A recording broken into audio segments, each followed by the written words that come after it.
Chapter 1322. Just as Emperor Veclor was praying for his brother to kill Sylvanus first, suddenly, the entire Courage temple shook violently. It was like an earthquake. The feeling of the earth shaking even affected this 1,000-meter-deep underground cave. How exaggerated was this? Unfortunately, all the Courage insect people were no strangers to this feeling. Because it wasn't the first time. The last time it was so shocking was when Naxxramas crashed into the east side of the Courage temple. It fell back and forth, or rather, it was repeatedly thrusted, turning that side into ruins. Could it be that the alliance threw Naxxramas in again this time? Impossible! The twin emperors exclaimed at the same time. Their master Thun would never let Naxxramas behave atrociously in his territory again. In fact, Naxxramas was really close to the Courage temple again. This time was different from the past. This time, the floating fortress was purely a feint. Seeing that his old enemy was coming again, how could Thun keep his face? Without saying a word, he first used a moving death ray. Different from the time of Kel, Thuzad, under Duque's orders, the dwarven craftsman carried out emergency modifications to Naxxramas. The biggest difference was the addition of a set of 12 large screw engines. Although this thing didn't have much effect on accelerating the entire fortress, at a critical moment, a difference of 1 meter was the difference between life and death. Moreover, the main control system of the fortress was linked to the magic net. After the warning system detected the high-energy reaction rising from the Courage temple in advance, Duque directly calculated the shooting range of Thun's light cannon and let the fortress evade in advance. Just like this, Naxxramas narrowly avoided Thun's ultimate move. And the feint attack was to cover for another starfall. He didn't believe that Thun could fire such a terrifying light cannon continuously. Under Duque's instigation, the dragons brought down another abandoned giant ship of the Burning Legion as a meteorite. In the dark starry sky, a red line of fire stabbed down diagonally. The clouds were boiling like porridge. From afar, it looked like a huge marshmallow cloud. Suddenly, a red dot appeared in the middle, like a stone falling into water, rippling on the clouds. Then, the clouds were dyed fiery red. The next moment, under Tyron's guidance, the fiery red warship fell to the ground. It accurately hit the place where the entrance of the Courage shrine should have been. If the first collapse that trapped the Alliance hero group was deliberately done by the twin emperors, then the bombing this time was Duque taking advantage of the situation. The opening, which was not very big in the first place, was forcibly torn open in the direction of the palace where the twin emperors were. The earth was collapsing, and the hard rocks were easily torn apart. Countless rocks fell from the shocking crack at the entrance of the temple, once again setting off a terrifying man-made earthquake. After the violent collapse, Veclor suddenly discovered that he could see the sky. Originally, the entire palace was a typical underground cave. Now that the entire dome had collapsed, they could naturally see the sky. At this moment, Veclor, who was observing the skies, saw a resplendent golden light shine in the skies above. Normally, if it wasn't noon, there wouldn't be any sunlight that could reach the bottom of the deep cave. This light was obviously man-made.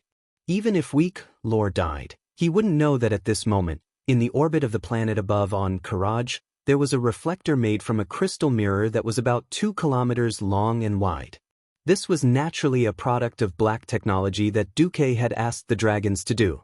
Sunlight itself didn't have any direct destructive power, but with the help of Alonso's Fail's magic net and the processing of forbidden spells, sunlight had become the most terrifying weapon of mass destruction. An incomparably thick golden pillar of light descended from above the clouds, piercing through the entire world. The clouds had long been swept away by the meteorite, but now, under the influence of the holy magic, they slowly rotated to form a whirlpool. The golden pillar stabbed downwards, landing straight into that gigantic crack. The resplendent golden light reflected in Duque's dark eyes fell along the walls of the cave. With a confident smile, the golden light penetrated deep into the ground and began to converge at the end, focusing on the body of a certain emperor whose body had become even larger. Asterisk boom. Asterisk continuous golden light spread from Lore's raised head to every corner of his body. Every bug that possessed Emperor Weak, Lore's body seemed to swell up before exploding. This time, it wasn't because they were obeying the Emperor's orders, but because the elements on their bodies were in conflict with it.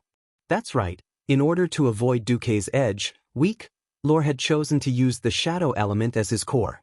Suddenly receiving the strongest attack of the holy element, not a single beetle could withstand the tearing of these two opposing forces.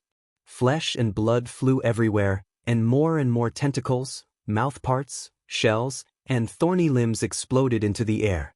As the golden light spread further, it was like a sharp knife cutting open a wrapping paper. Immediately, the true body of the demon Emperor Weak, Lore, was revealed to Duque and Queen Sylvanas. The once arrogant and skinny Weak, Lore, had lost his humanoid appearance. What appeared before Duque was an extremely ugly, twisted bug. Overall, he looked a little like a silkworm, with countless sharp, thin, and stubby little legs. But a closer look would reveal that each of his legs was a beetle's mouthpart, and each spot on his body was a living beetle's eyeball.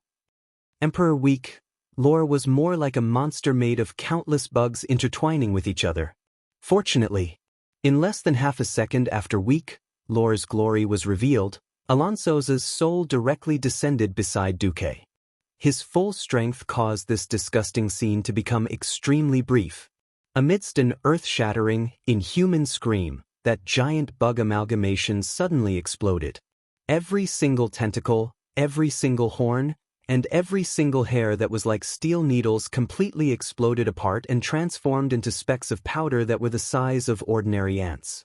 In the end, they didn't even have the time to flutter down before they had already dispersed within the golden radiance. On the other side, the sword Emperor Vecnala's triple slash had almost forced Sylvanas into a dead end. At this moment, the sword Emperor's huge body suddenly shrunk rapidly. In a short 3 seconds, he had become an empty bag of skin, collapsing on the ground. In the surroundings, all of the bugs wandering about on the ground died. They exploded one after another, as if a rain of blood had fallen. Sylvanas turned his head and saw Duque standing proudly within the golden light. His expression was normal, and his black pupils were accompanied by a light smile. It was as if what he had just killed were not 2 demigods, but 2 ants. Chapter 1323. He died just like that? Queen Sylvanas' face was still frozen in disbelief. Did we win? Duque smiled as he walked over and hooked Queen Sylvanas' little nose. In order to fight against my elemental advantage, Lore almost changed the attributes of his entire body to shadow. He was gambling on the fact that there was no strong direct sunlight in this dark underground palace. Obviously, he bet on the wrong bet. Queen Sylvanas was stunned for a moment before a bright smile blossomed on her face. You master tacticians are all despicable. Duque was speechless. In history, Queen Sylvanas was a ruthless person who had no choice but to max out her talent in scheming. It was fine to be mocked by anyone but Queen Sylvanas. Duque was a little displeased. Wasn't this the same as a certain master tactician mocking others? You guys are all dirty? I'm not going to take the blame for this. All right. I'm just a little regretful. My great hero, you can't be so petty. As she spoke, 2 fair arms had already wrapped around him. On her perfect smiling face, her long and curly eyelashes had already drooped. With such benefits, all of Duque's complaints disappeared. He decisively went up to taste Queen Sylvanas' little tongue. After an unknown period of time, the 2 of them were awakened by the sound of footsteps from afar. You guys are having fun. There were still beads of sweat on Aurelia's temples as she rushed over. Evidently, she had rushed over after fighting the family of 3. Of course, as the eldest sister of the Fengxing family, she would only pretend to be angry when she saw this scene. Behind Aurelia were the other members of the hero team. No one would blame Duque for not coming over to help after the fight. Duque had already fought the strongest enemy. If they couldn't even deal with an ordinary leader, they wouldn't be qualified to stay in the hero team. The battle on William's side was the last to end, and it was rather pathetic. Many of them had sustained injuries that were neither light nor heavy. What made him feel even worse was that Xianxia had actually run over to ask if he needed help after getting rid of Princess Huhuran. On the surface, she seemed to be well-intentioned, but from the tone of the Princess of the Black Dragon's teasing tone, it was clear that she would help as long as William asked. However, it was unknown if she would say something behind his back. William didn't reply immediately. Instead, he asked about everyone's situation. When he found out that his group was the last to fight, he made an interesting choice. He wanted Xianxia to hold the line, but he wanted the members in the cave to rely on their own strength to finish off the tenacious Vancaris. Looking at the battered William and the rest walking towards him, Duque nodded slightly. William took the initiative and said, "I'm sorry, it seems like I made the wrong choice. Because of my decision, the Alliance's hero team was nearly wiped out." Duque shook his head. "No, there's no right choice in this world. The so-called correctness was just a theory of results. In that chaotic situation, since Magni wasn't around, and you took over the command and made the choice, you are a qualified leader. Actually, I'm quite curious. Why didn't you accept Xianxia's help just now?" William had a strange expression on his face. "If the situation was dire, I would, even if she was said to be a sinister black dragon who would betray us at any time." Xianxia snorted coldly behind Duque. "If it was her master or someone else, I wouldn't be at ease with her. Since it was Uncle Duque, the savior of Stormwind, I definitely approve of your decision. Moreover, the situation was already stable at that time, so I would rather let everyone have a better experience." "A wise choice," Duque praised sincerely. "You're starting to become an outstanding leader." William nodded humbly. "Thank you, Uncle Duque. Actually, I would like to consult you, who is known as the greatest strategist in the history of the Alliance. What's a better way to break the other party's conspiracy?" As an elder, Duque explained to William in detail, when the other party has obviously set up a trap. As a leader, the first thing to do is to make a decisive decision. Being overcautious and not doing anything is the worst. As long as you make a decision, even if it's a wrong decision, it's better than doing nothing and letting the team follow the other party's ideas and let the situation develop. Duque continued, "Be it strategy or tactics, they are all psychological games. There was no such thing as an absolute mental model. If you have a deeper understanding of the enemy, but the enemy doesn't know anything about you, then you've already won half of the battle." "Then, Uncle Duque, why are you always able to use all kinds of exaggerated methods to deal with the enemy?" "That's because I'm a transmigrator." Cuff. Duke lectured with a straight face. "I have always used strange ideas to defeat my enemies, because I have jumped out of the enemy's way of thinking. At the same time, I have a broader vision than the enemy. That's why I can always win. I've never been the most outstanding one. I'm only a little better than the enemy. I also know that what I lack the most is experience, but since my subjects have high expectations of me, I want to avoid detours as much as possible. Do you have any good ideas or good guidelines?" "You don't say, there really is. I found this rather interesting book on the art of war in Mediva's library. I'll give it to you today. I hope you can read it and read it thoroughly." With that, the sage-like Dumuk solemnly took out an ancient book that had been specially dyed yellow with soy sauce, washed and dried. "What book is this?" William's eyes widened. Under the watchful eyes of Valilla and Brawl, he caressed the cover and slowly opened the first page. He looked at the strange square words and was extremely confused. "Oh, I forgot that you don't know any languages other than the Common Language and Darnassus. For this day, I've prepared my translation for you." Duque took out a newly written translation in the Common Language. Sun Tzu's Art of War, How to Get More Grandchildren. First, you have to find 100 beauties who are willing to have children with you. Give birth to 1,000 children, and then... Before William could finish reading, Duque snatched the book back at lightning speed. "You're mistaken, this is the book." Duque took out another translation of Sun Tzu's Art of War. He could clearly feel more than 10 shy and angry gazes from all around him.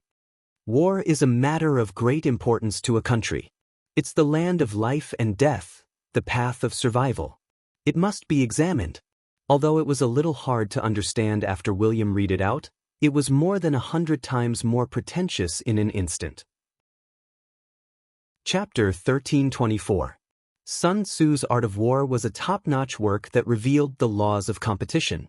It displayed novel concepts that had never been seen in the world of Azeroth. When a series of profound strategic concepts such as using intelligence to conquer strength, using softness to conquer strength, and winning without fighting were displayed, William was quickly engrossed in it. At the same time, the profound philosophical concepts of using virtue to subdue people and the unity of man and nature made William even more mesmerized.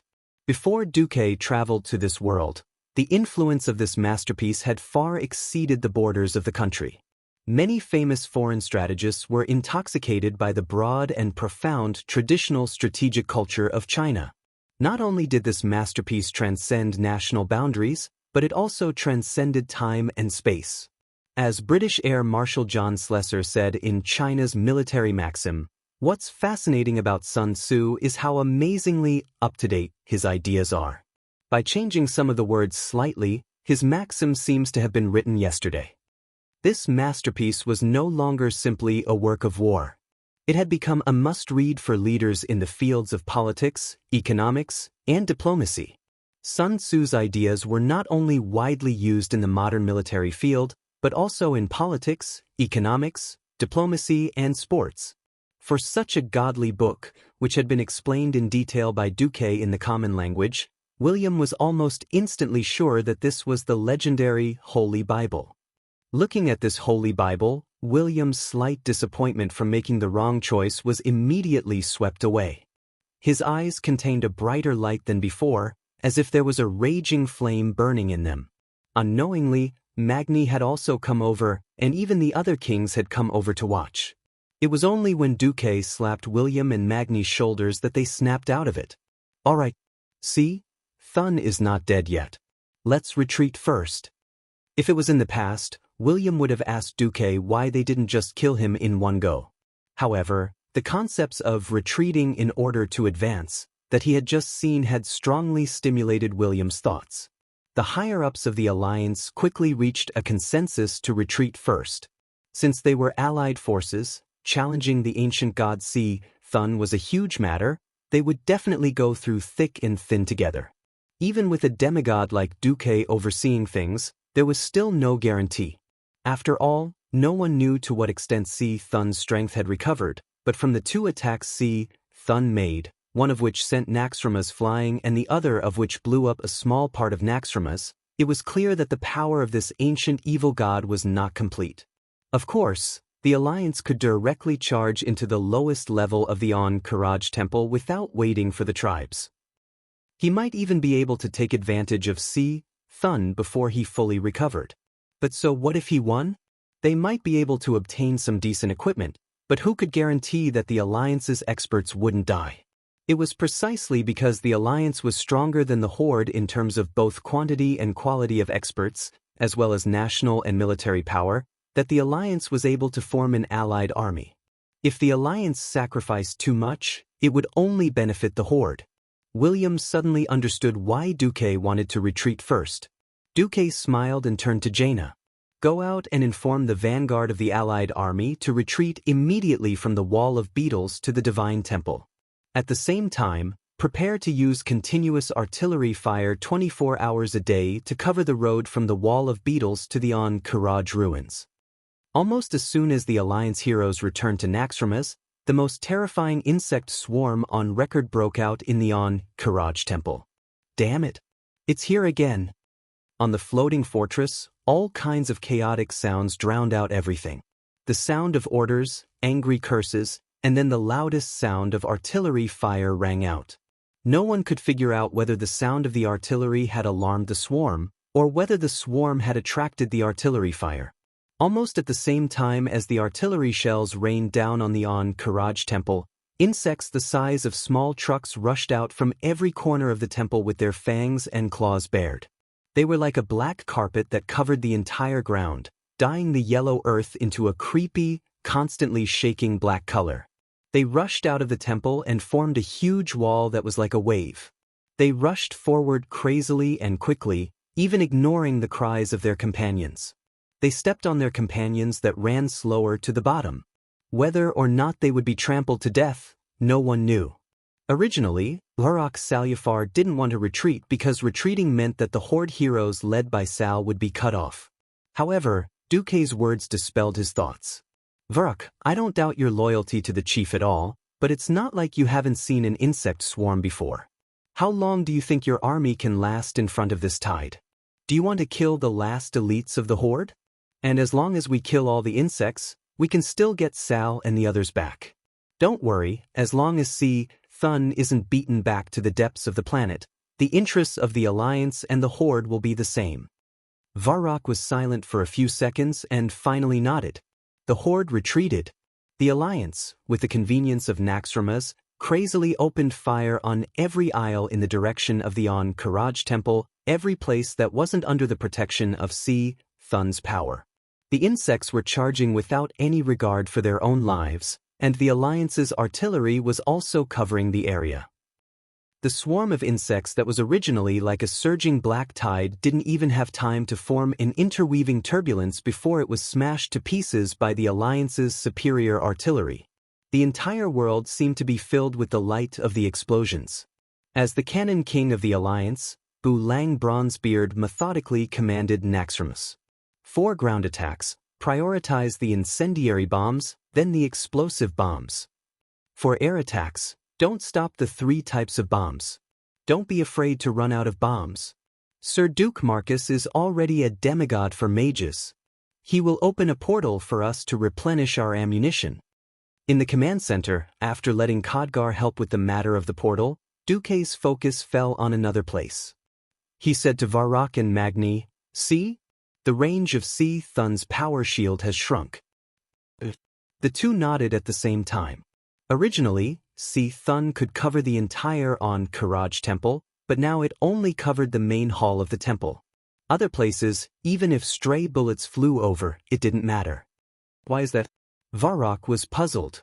Because our Alliance's hero squad first broke the pillar of the Karaj Temple. Duque raised his palm, and 2 souls that looked like little people appeared on his palm. Even though these 2 souls had been imprisoned by Duque, Varrock could still clearly feel the strong will and surging soul waves from these 2 souls. This is the souls of the twin emperors, the emperor of the Karaj insect people, and also the leader of the swarm. After losing them, Thun could no longer control the Karaj insect people well, so he simply sent all the low-level insects to their deaths. Chapter 1325. To be honest, even Duque wasn't sure if the Karaj insect people were Thun's biological sons.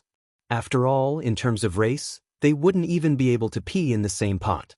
The most common explanation was that when the Titans discovered Azeroth, the entire surface of the planet was about to be corrupted by the 4 ancient gods. The Titans were furious. After the boss of the Pantheon, fell, personally destroyed the most powerful Yashaji, the Titans discovered that the ancient gods had already corroded the planet deeply.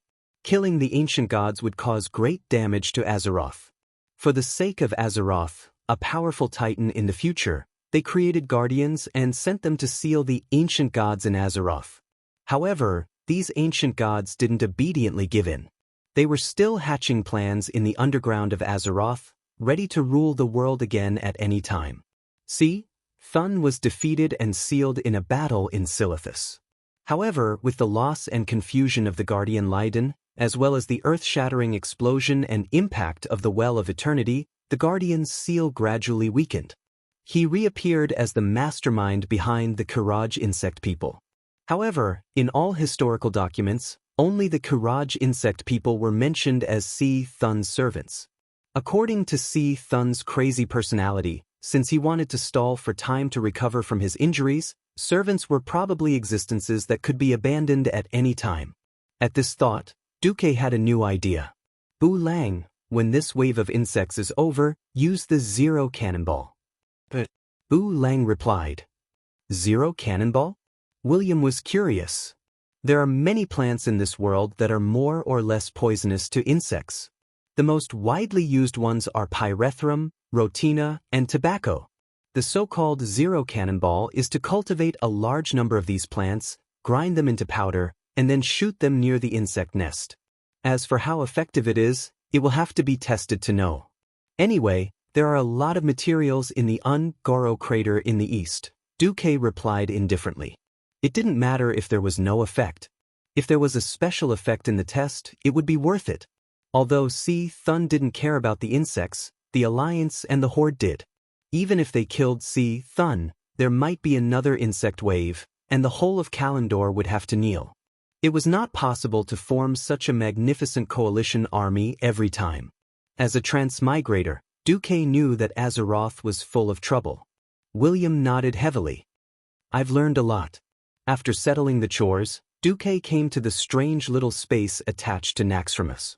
This place, which used to be the Frost Dragon's lair and the Temple of Kel, Thuzad, had now become the core area of the stronghold. Unlike the main control area, this core area was mainly used to store valuables and serve as a refuge for VIPs.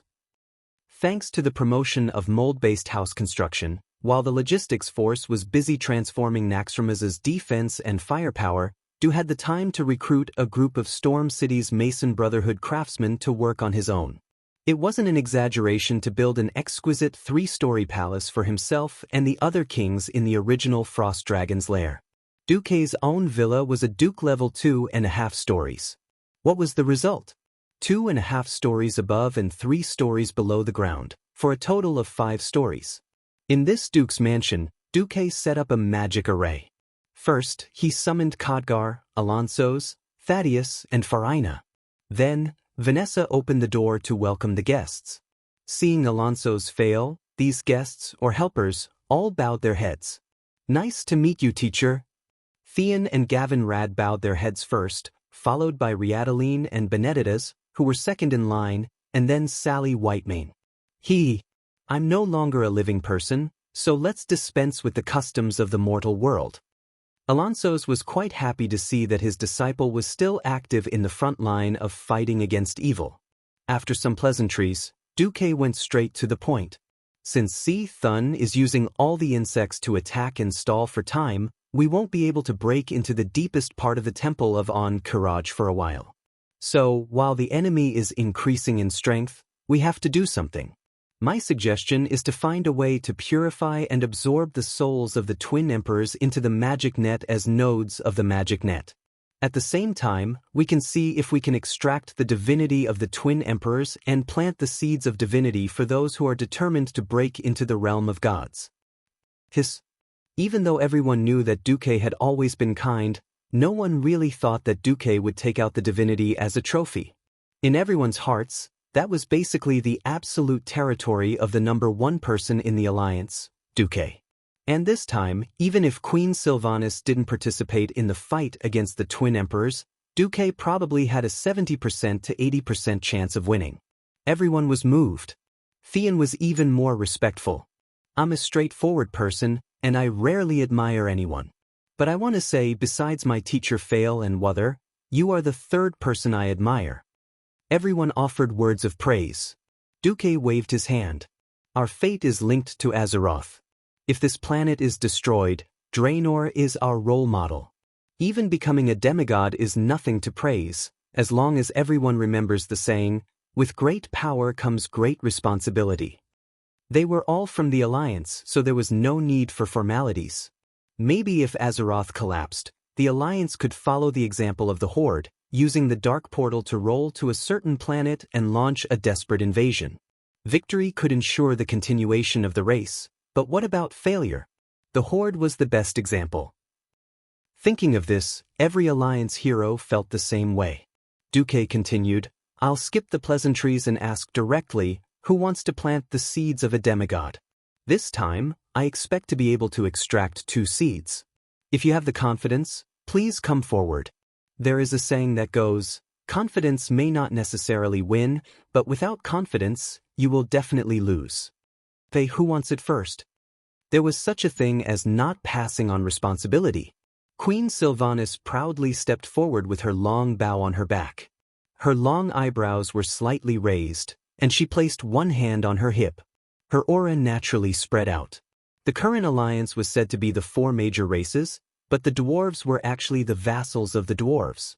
Since the humans already had Duque, and the elves had Sylvanas, Magni also stepped forward with the Balrog hammer on his back. "Count me in." Originally, William was also quite tempted, but after seeing Magni step forward, William smiled and didn't move. Duque waved his hand and took out the souls of the twin emperors.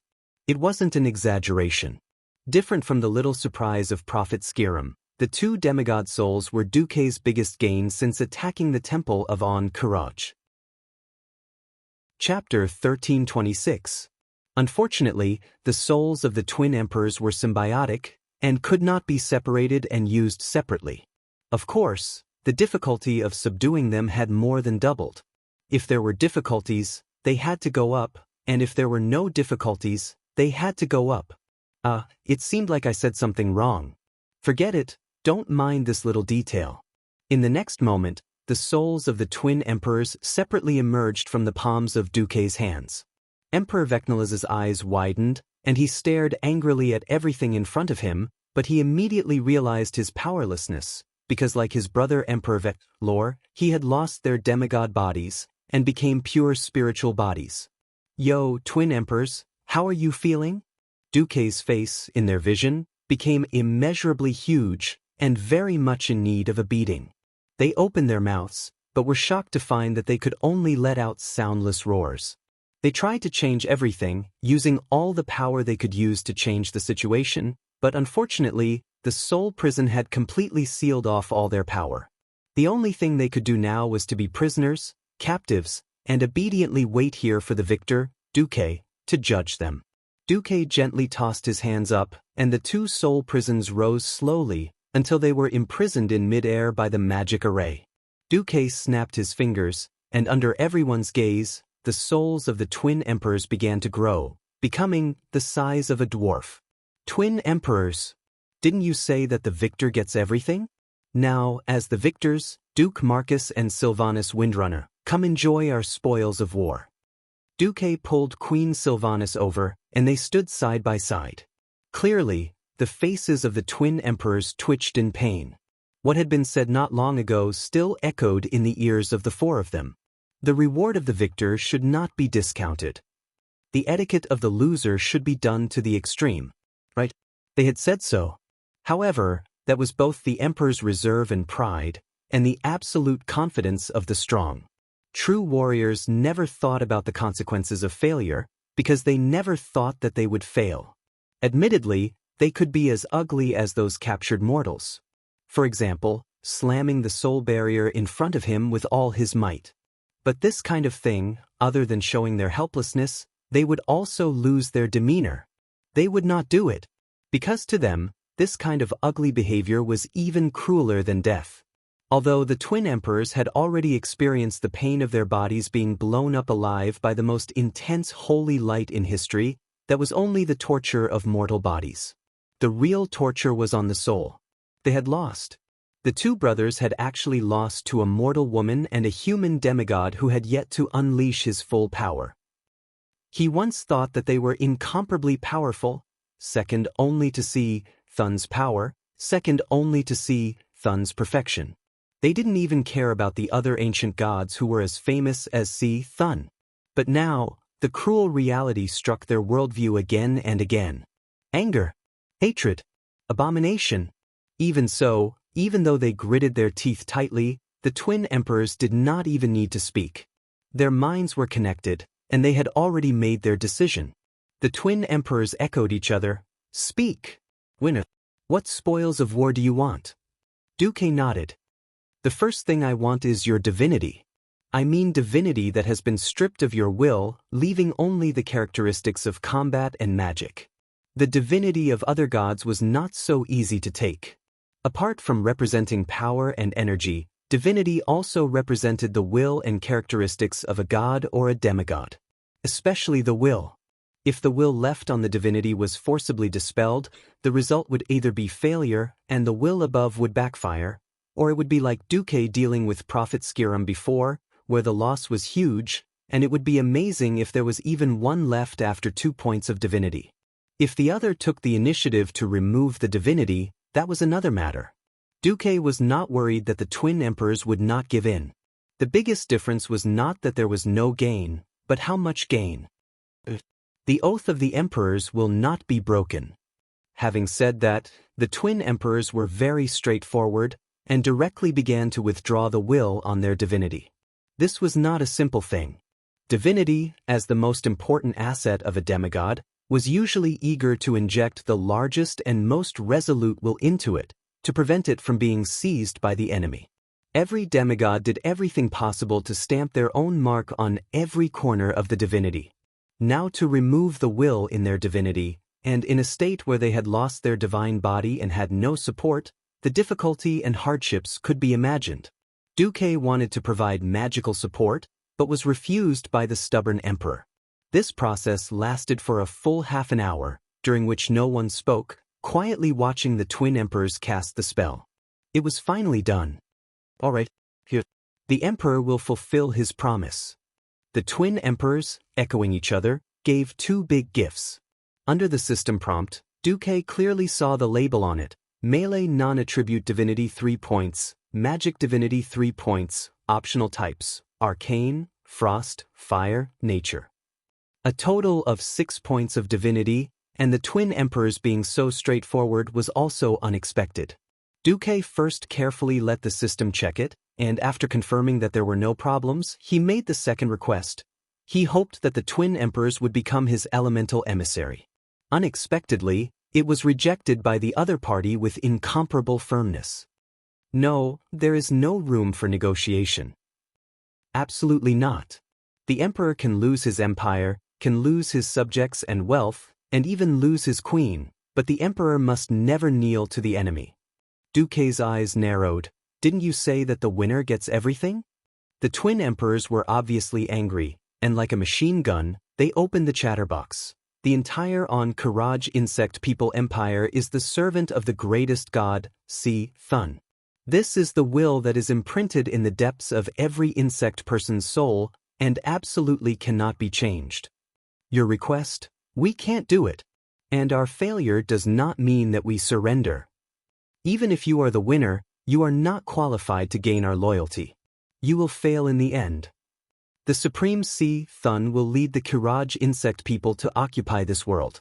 That's right, humans, orcs, elves, trolls, whatever, are only worthy of being food for the Courage insect people. Feel lucky for your short victory. Your victory will end with the further awakening of our Lord Thun. Ha! Ha! They were obviously two losers, but they laughed wildly and wantonly like conquerors who had won a complete victory. Not only did they laugh, but they also used their spiritual power to show scenes of terrible cruelty with sound effects. Chapter 1327. That was when the Cenarian fortress had yet to be reactivated, and there was only a team of night elves guarding it. The insects that covered the mountains and plains easily flooded the entire fortress. No. Is the War of the Shifting Sands going to start again? The ones guarding the fortress were the night elves' most elite sentries. So what? They were too few in number. The sharp arrows easily pierced the skulls of the insects, and the arrows that penetrated the brain took the insect's life. Shoot 1 dead, and 3 more charged forward. Shoot 3 dead, and a swarm of them surged forward. They were already short on manpower, and the vast fortress defense line was not something that could be maintained by a mere 30 people. In the blink of an eye, the entire defense line was broken through. As the captain, the druid merely sent out an owl to send a message. The sturdy armor was easily pierced through by the sharp mouthparts of the giant insects, and with a ripping sound, the armor and the delicate limbs were torn apart like a piece of paper. Duran. Sherna, an elf couple, was instantly pushed away by the swarm of insects. The cruel insects did not kill them on the spot. Instead, they pierced their collarbones with their sharp horns and held them up high, facing each other, letting out a unique howl as if they were showing off. No, let her go. You can do whatever you want to me. Let her go. The strong Duran broke down. He cried and howled, begging the intelligent insects to let go of his lover. But all he got was the cruelest execution. The insects bit off their hands and feet one by one, swallowing and chewing them in front of each other. In the end, when their lower abdomens were bitten off, the couple, far away from home, breathed their last in each other's eyes of despair. Seeing this, Tyrant was already furious. Her whole body was trembling. Duque was silent. He gently pulled Tyrant over and held her in his arms. He raised his hand to stop the twin emperor's provocative performance, but was suddenly stopped by Tyrant. I want to see it to the end. It was not just her. Even though the faces of Queen Sylph and the other alliance champions were filled with anger, and even though their fists were already trembling from clenching too tightly, not a single person tried to stop the twin emperors. Duque let out a long sigh. The scene changed to Thunder Cliff. A family of Tauren herdsmen were playing with their kodo beasts that were as large as rhinoceroses. The swarm of insects had arrived. They came without any scruples. The brave Tauren father used the thick totem pole to smash the 3 insects to death. Then, his hands and feet were pierced by the long insect mouthparts and lifted up high. As the price for daring to resist the Karaj insect people, his punishment was that in front of him, the insects first ate his 2 sons who were 3 years old and 1 year old, then his lover. Finally, under the ferocious laughter of the leader of the Karaj insect people guards, he ordered the insects to dismember his body and eat him. What the father saw on his deathbed was the twisted heads of his wife and son. The scene changed again. At the Tree Shade Inn at the junction of the Dustwallow Swamp and the Crossroads. Because of the wood trade between the Alliance and the Horde, this place became the most harmonious place for humans and beastmen. Originally, this place was full of laughter. Even though both sides were armed with weapons, they were more like decorations. The heroic Theramore warriors dared to compete in drinking with the beastmen who were 1 size bigger than them. They dared to arm wrestle with them. Even if they lost, they kept fighting. On everyone's faces, there was no longer any hatred in the past. When the swarm of insects arrived, everything changed. A huge number of flying insects drowned everything. The Alliance's artillery couldn't even fire 3 shots before the cannoneer's head was cut off by the flying insects. On the simple arrow tower of the Horde, the troll thrower didn't even have time to throw a few javelins before the tower was knocked down by the giant insects the size of mammoths. He fell to the ground and was then swarmed by the insects and eaten. The humans and beastmen who were once enemies stood back to back and launched a desperate counterattack against the swarm of insects. Everything was in vain. Blood stained every corner of the Tree Shade Inn. Every wall was brutally smashed through. Every wooden pillar was bitten off like a tooth-grinding toy. Every warrior or civilian, together with their armor, was swallowed alive. Regardless of race, regardless of identity, regardless of age, regardless of man or woman, old or weak, sick or disabled. Seeing this, the Alliance heroes present were already beyond furious. However, the twin emperors added fuel to the fire. The Karaji insects are the supreme rulers who rule this planet on behalf of our Lord. Just as you humans eat pigs, cows, chickens, and ducks, you lowly races are just food for us insect people. So don't be delusional. The noble insect people will never become your slaves. Until this moment, everyone finally understood. The twin emperors boasted of their nobility, but they were willing to concede defeat and give up their most precious divinity. But deep down, they didn't think that their race had failed, and they still boasted of being noble and unparalleled. How laughable and pathetic was this? They were obviously Thun's slaves, but they were pretentious. They were clearly about to be exterminated, but they considered themselves to be masters. Suddenly, 2 golden lights fell from the top of the space. This was the holy light that the Alliance heroes were familiar with and comfortable with. For the twin emperors, this was acid. This was torture. It hurts. Unable to control themselves, the twin emperors screamed at the same time. The people led by Duque were dumbfounded, looking at the perpetrator. If it was Gavin Rad who couldn't help but make a move, Duque felt that it was normal. The problem was that the person who made a move was the former Archbishop of Holy Light, Alonso's Fail. Aren't you known to be kind? What about your 3 main virtues? The twin emperors laughed in pain. Ridiculous. Don't humans kill? Don't humans have instincts? Alonso said seriously with a straight face. The reason why intelligent creatures are intelligent creatures is that intelligent creatures have rationality. They know how to control their instincts, and not to indulge their instincts infinitely to trample on other intelligent creatures and strangle the living space of other creatures. Alonso's increased the punishment of the holy light while continuing. Races that don't know how to live in peace with other intelligent races in the world and abuse natural resources wantonly will bring about their own destruction. As long as they are willing to repent, I can accept even their current tribe, because they have learned how to get along with other races. But it is clear that the current Karaji insect people are not qualified to exist in the world of Azeroth. Duque was speechless. Archbishop, you are so domineering. Don't you think so? Could this be the legendary, monks don't lie, and if I say I will destroy your whole family, I will destroy your whole family? Or could it be that this is monks don't kill, and monks only kill familiar? Then, may I ask Archbishop, do you kill them after they are cooked or roasted? Chapter 1328. As Alonso said this, Duque smiled. As expected, this former Archbishop of the Holy Light was not a pedantic person who would not let go of benevolence and equality. If he was a blockhead, he would not have created the Paladin, a vicious profession that could fight, defend, and heal, despite having short legs. As a good friend and one of the biggest helpers on his path of growth, Duke naturally had to support Alonso's to the best of his abilities. Isn't it just a movie? I can do it too. Duque waved his hand, and a Hollywood-level explosion happened. A comet fell from the sky, and Tyron showed what it meant to destroy your entire family. In front of this earth-shattering destructive power that only the strongest demigods or true gods could resist, all mortal powers were useless. A mushroom cloud rose. The ash hive exploded. Mushroom clouds rose one after another. The Zora hive and Rago hive were finished too. As the Emperor, he had never taken the low-level insects seriously. He could do whatever he wanted to the insects. But in front of the enemy, even the low-level insects could not be easily humiliated. Duque's actions were a slap to the face, and a resounding slap at that. Didn't you think that the insects were powerful? Didn't you say that the insects were the rulers of Azeroth?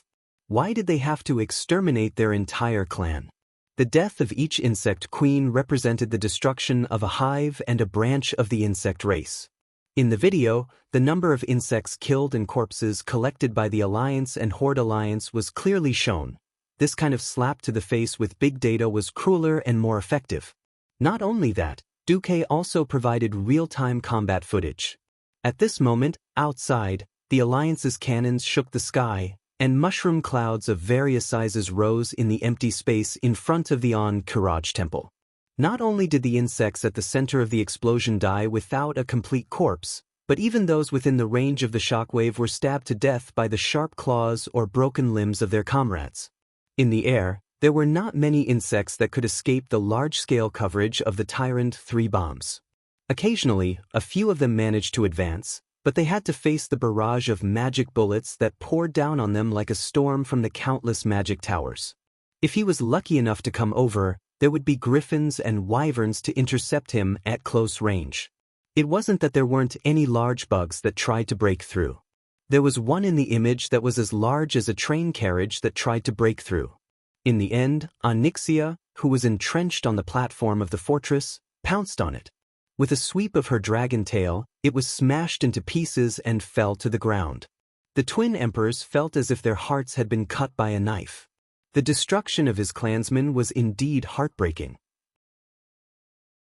What Duque showed next were the scenes of Archimonde, Ragnaros, Nefarian, Xianxia, and other powerful figures being defeated or killed.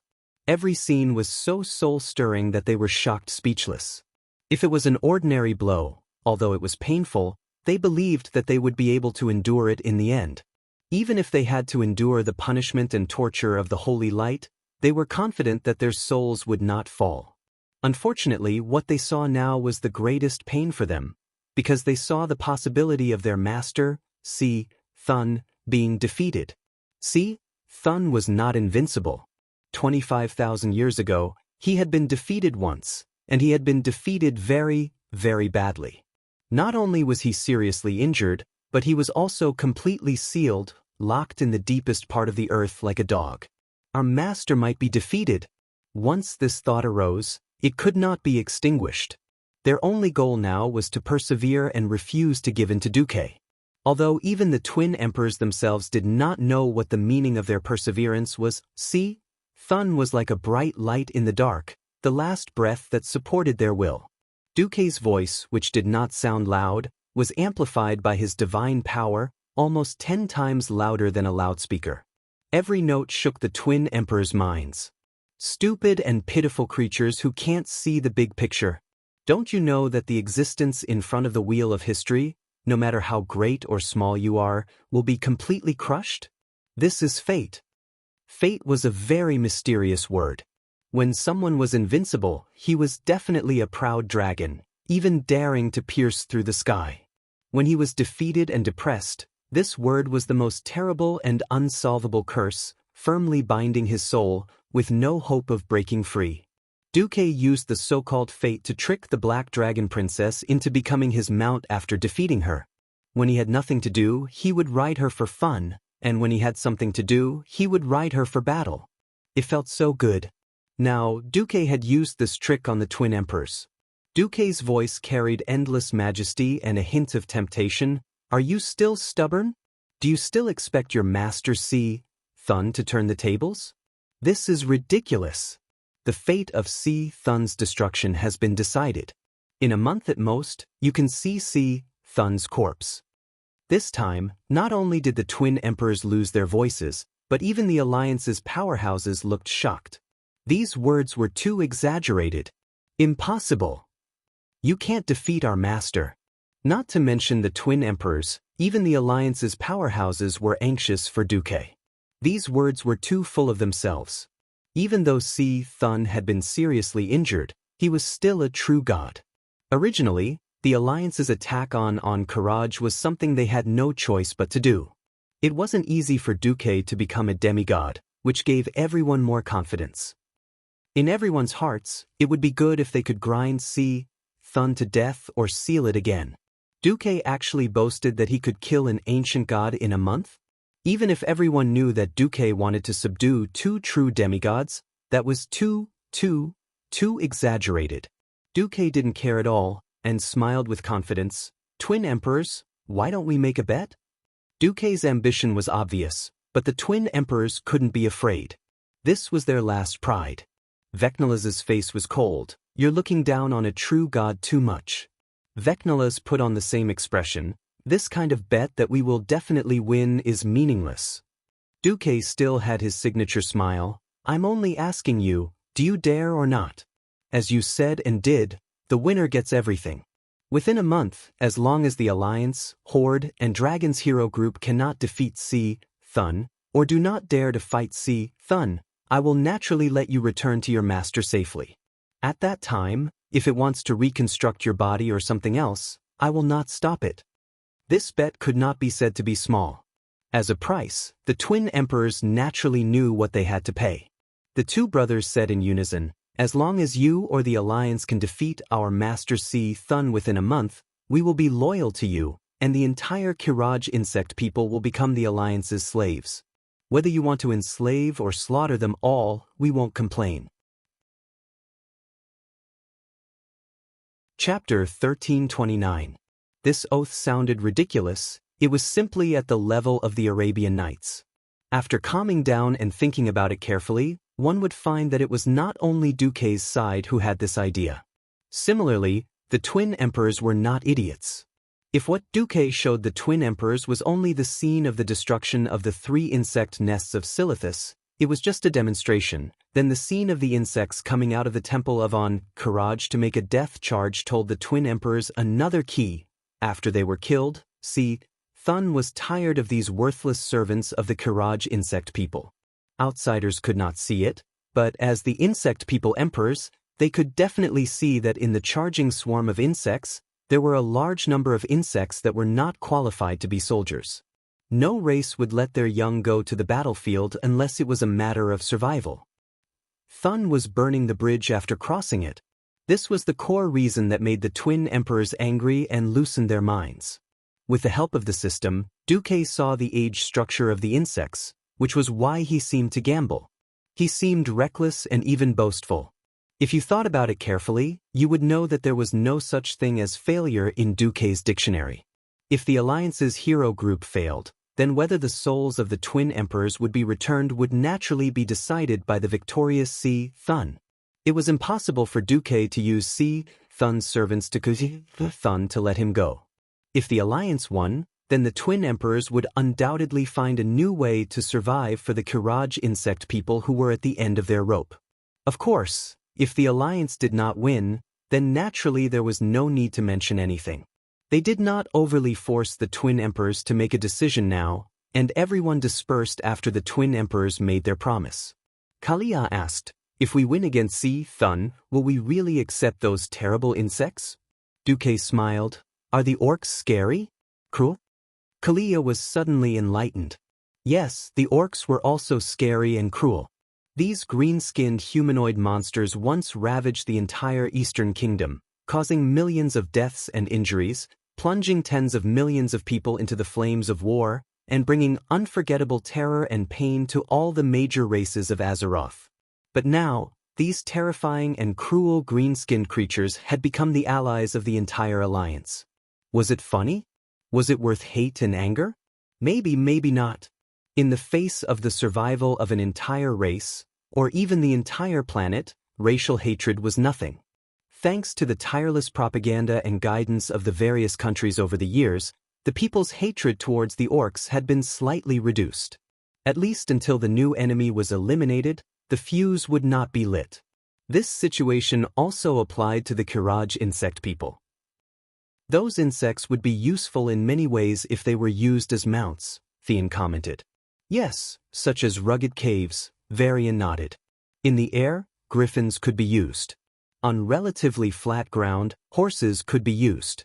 In cold forest areas, the elves' nightmares could be used. However, in rugged and complicated hot terrain, there was nothing more suitable than insects. Tyrant cleared her throat and emphasized, "You'll need it. Don't forget that 10,000 years have passed. The Burning Legion, which once had hundreds of millions of demon warriors, has once again set their sights on Azeroth. 10,000 years ago, Duque's infernal affairs had inflicted heavy losses on the Burning Legion. 10,000 years was too long. No one knew what kind of terrifying combat power the Burning Legion had gathered in this period of time. In a sense, not just the insects, all intelligent creatures in Azeroth should unite to deal with the Burning Legion. The conversation between the few big shots of the Alliance made the others think. At this time, Edwin Van Cleef came over and bowed to Duque. Then he said in a voice that everyone could hear, "The Horde's heroes have just defeated Ayamis the Hunter and are preparing to challenge Ajrian the Scarless tomorrow." "Oh, not bad." Duque raised his eyebrows. "Unfortunately, the losses are a little big." In the ruins of Karaj, the Horde has so far lost 4 former members of the Silver Moon Parliament and 3 second-rate chiefs who were resurrected as Death Knights. Hearing this news, the expressions of the Alliance's heroes were very strange. As former enemies, even if they were not enemies now, seeing an enemy who had been killed almost 20 years ago come back to life and scare people again was a very complicated feeling. Moreover, Sar's method of absorbing a large number of undead into the Horde had always made the Alliance's heroes feel disgusted. Now that those bones had been lost, from the Alliance's point of view, it was a loss of combat power. From the Alliance's point of view, it was no different from setting off firecrackers to celebrate. Duque turned to look at Tyrant. Tyrant immediately understood and ran to contact Fandral Staghelm. After a while, Tyrant returned. "It's good news. Because Si Thun realized that he could not further corrode the earth, he has begun to recover his divine power. What it could collect was only the Lilian ego that it had plundered in the Silithus territory. This process will probably last for about 10 days. Duque said, "Edwin, inform Sar of the situation. Let him do as he sees fit." No one was willing to fight an ancient god who had recovered better. Wait for more combat power? Launch an attack while the ancient god was weak before he recovered? This was a very difficult choice. There was no such thing as having the best of both worlds. The higher the level of a commander, the more painful choices they had to make in all kinds of unfavorable situations. Fortunately, while Thun was accumulating strength, the alliance was not idle either. Duque split the 3 points of divinity from the sword Emperor Vecnala's into 3 portions. One was for Magni, one was for Servanas, and the last one was for him. Even though each portion did not actually have a single point of divinity, it was a special energy that contained divine power waves. And don't think that Vecnala's only knew how to use a sword. In reality, he was also one of Azeroth's specialties. Almost all the experts in this world were all-rounders. For example, Anduin Lothar could wield a 5-meter-long lance while riding a horse, shoot a squirrel's eye from 50 meters away with a bow while on horseback, and swing a 2-handed greatsword like it was child's play. What weapon he used to be famous was purely because he was most comfortable with it. Vecnala's archery was also very good. The experts of the alliance were basically all in important positions. After witnessing the twin emperors' submissive bet, everyone dispersed. After Duque had arranged other matters, he could finally relax. Unknowingly, it was already late at night. In the villa in Naxxramas, Duque collapsed on the sofa, not wanting to move even half a finger. He was too tired. He had just become a demigod and had to rush over to save the day. Then there were all kinds of trivial matters. Suddenly he heard a knock on the door. "Come in." A beautiful figure flashed in front of the magic lamp at the door. Accompanied by a fragrant wind, a graceful blonde figure appeared in front of him. Huh. Chapter 1330. Speaking of which, there were a lot of things to do recently. He was either busy angering Kel, Thizad, or advancing to demigod, so Duque hadn't had the time to be with his lover for a long time. Duque had some expectations. He thought that Servanas would attack him in a fit of excitement, and he also thought that Onyxia would come to court him, but he never thought that it would be her. She had been commanding and fighting on the front lines for a long time. Coupled with the agile fighting style of a ranger, her body fat content was extremely low, but she wasn't like the King Kong Barbie in the knights who swung their swords to the point of bursting with muscles. She only had a shallow waistline between her abdomen. She was slightly taller than most human women, and coupled with her full and firm Mount Hygel, which was illegal even among humans, she was the focal point of men no matter where she was. Her round and firm buttocks were full of elasticity, and her pair of fair and slender legs elevated her glamorous and aloof temperament to the extreme. Coupled with a full set of black stockings, underwear, high heels, and black gauze pajamas. "Are you trying to kill me?" Duque made a muffled sound in his throat, and after a long time, he squeezed out a sentence from between his teeth. "Aurelia? What? Why can't it be me? Don't you like me? Or is it that you're looking forward to someone else?" With a smile, Aurelia put her left hand on her waist, showing off her proud S-shaped curves. She was very satisfied with her outfit that dazzled Duque. If you just looked at her from the neck up, you would think that she looked like a lady who was about to attend a grand ball with light makeup. However, when she gently took off the hairpin that held her hair in place at the back of her head and looked at her cascading blonde hair, you would think that she looked like a beautiful warhorse that was about to gallop with its front hooves raised high. Nobility, sexiness, wildness, these seemingly incompatible qualities perfectly blended together on Aurelia. "Darling." With a long, seductive voice, Aurelia slowly climbed up on her hands and feet. She swayed her body and showed Duque what a standard catwalk was. Mount Hygel displayed the violent beauty of mass and volume, which deeply stimulated Du's optic nerves. The chiffon pajamas slid across Duque's legs, making Duque shiver again and again. Unknowingly, Duque only knew how to swallow his saliva. Suddenly, he remembered that before he transmigrated, he had the Chelan arm mastery, and he had suffered a lot. The pain of not knowing the taste of meat really makes me cry just thinking about it. Hoo-hoo! Why are you so excited today?" Duque asked Aurelia. "Take a guess." Aurelia, who was usually gentle and generous, showed a rare kind of seductive slyness. For a moment, Duque almost thought that the person in front of him was Jaina and not Aurelia.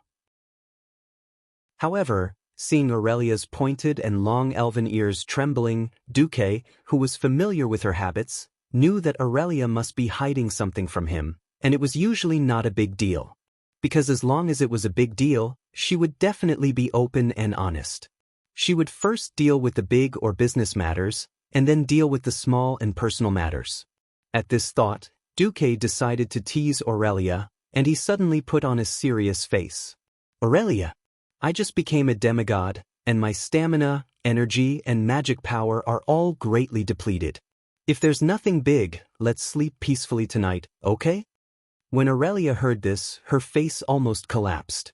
It wasn't easy for me to make up my mind to put on the decisive underwear, but when it came to the last minute, you, Duque, actually said that you don't want to do it. Is she flirting with a blind man? However, in the next second, Duque burst into laughter. Since my dear sister Aurelia has such a refined interest, of course I will accompany you to death. However, I will have to trouble sister to put in more effort. Looking at Duque's smirk, Aurelia clearly saw that there was a demon tail on Duque's buttocks that should theoretically exist, wagging proudly. This guy is clearly ripping me off. Little rascal. She pouted, but the noble and beautiful female elf blushed and slowly lowered her body. A swordsman must be extremely familiar with his divine sword and scabbard. For something like the sword drawing technique, if one did not maintain long-term practice, the speed and power of the sword would be greatly reduced. Duque was very surprised today. He had clearly displayed his invincible prowess, and the ferocious sword light could be said to be able to chill 19 continents with a single sword light, but Aurelia still fought with all her might. She charged at the start of the battle, and not only did she break his armor, she also directly used the freezing trap and raging flame trap. This almost caused Duque's sword aura to leak out, and he was defeated 1,000 miles away. After Duque stabilized his sword, he launched a continuous counterattack, using the tactic of attacking separately and jointly. He had clearly defeated her, but she still persisted in resisting. Usually, at this time, Aurelia would call for her sister to be her reinforcements. But today, she was not her usual self, and persisted in fighting against the great demon king Duque alone. What the hell was she doing? In the end, Sasha, who was outside the battlefield, could not help but join in the battle, and with Duque going easy on her, the battle ended in a draw. After the battle ended, Duque stroked the gold and silver heads, and asked in a kind voice, "What the hell were the two of you doing? It's time for you to tell me." Aurelia moved her head to make herself more comfortable on Duque's chest. "Nothing, I just want a child." Sasha agreed with her sister. This was not because of the sudden silence that some people were most afraid of. It was just that Duque was a little stunned. It had been more than 20 years since he had transmigrated. Even if he was already in a state of eternal life, in theory, he should be considered an uncle. Aurelia had always wanted a child, and Duque knew that. He did not expect Sasha's wife-like nature to erupt at this time. Although he had always been very casual, it was also very important to make his woman happy. Then Duque smiled. "Silly, you have to tell me about this. I am no longer immortal. If I do not inject my power and soul, there will be no result even if we fight 10,000 times. We were afraid that you would not agree, or that you hate children, so we joined forces to give you some sweets first." Sasha seemed to subconsciously draw circles on Duque's chest with her slender fingers. "Are you blaming me for not agreeing?" This time, it was Duque's turn to smirk. "All right, seeing that I quite like this dessert." With that, Duque extended his evil claws towards the trembling sisters. The sky was bright. The Windrunner sisters were still sleeping because they were extremely tired, but Duque could clearly feel that the continuation of his life and soul had already been nurtured in their bodies. Chapter 1331. A ranger's senses were very sharp. Aurelia, who had woken up first, immediately noticed the changes in herself. It was a new life that belonged to both her and Duque. In her lower abdomen, there was a wind elemental blessing of light and nature. Duque. Not knowing what to say, Aurelia hugged Duque tightly and kissed him passionately. After a long time, their lips parted. 10 months later, then, Duque gently pressed his index finger against his lover's red lips. 10 months definitely won't do. That means I'll lose you forever.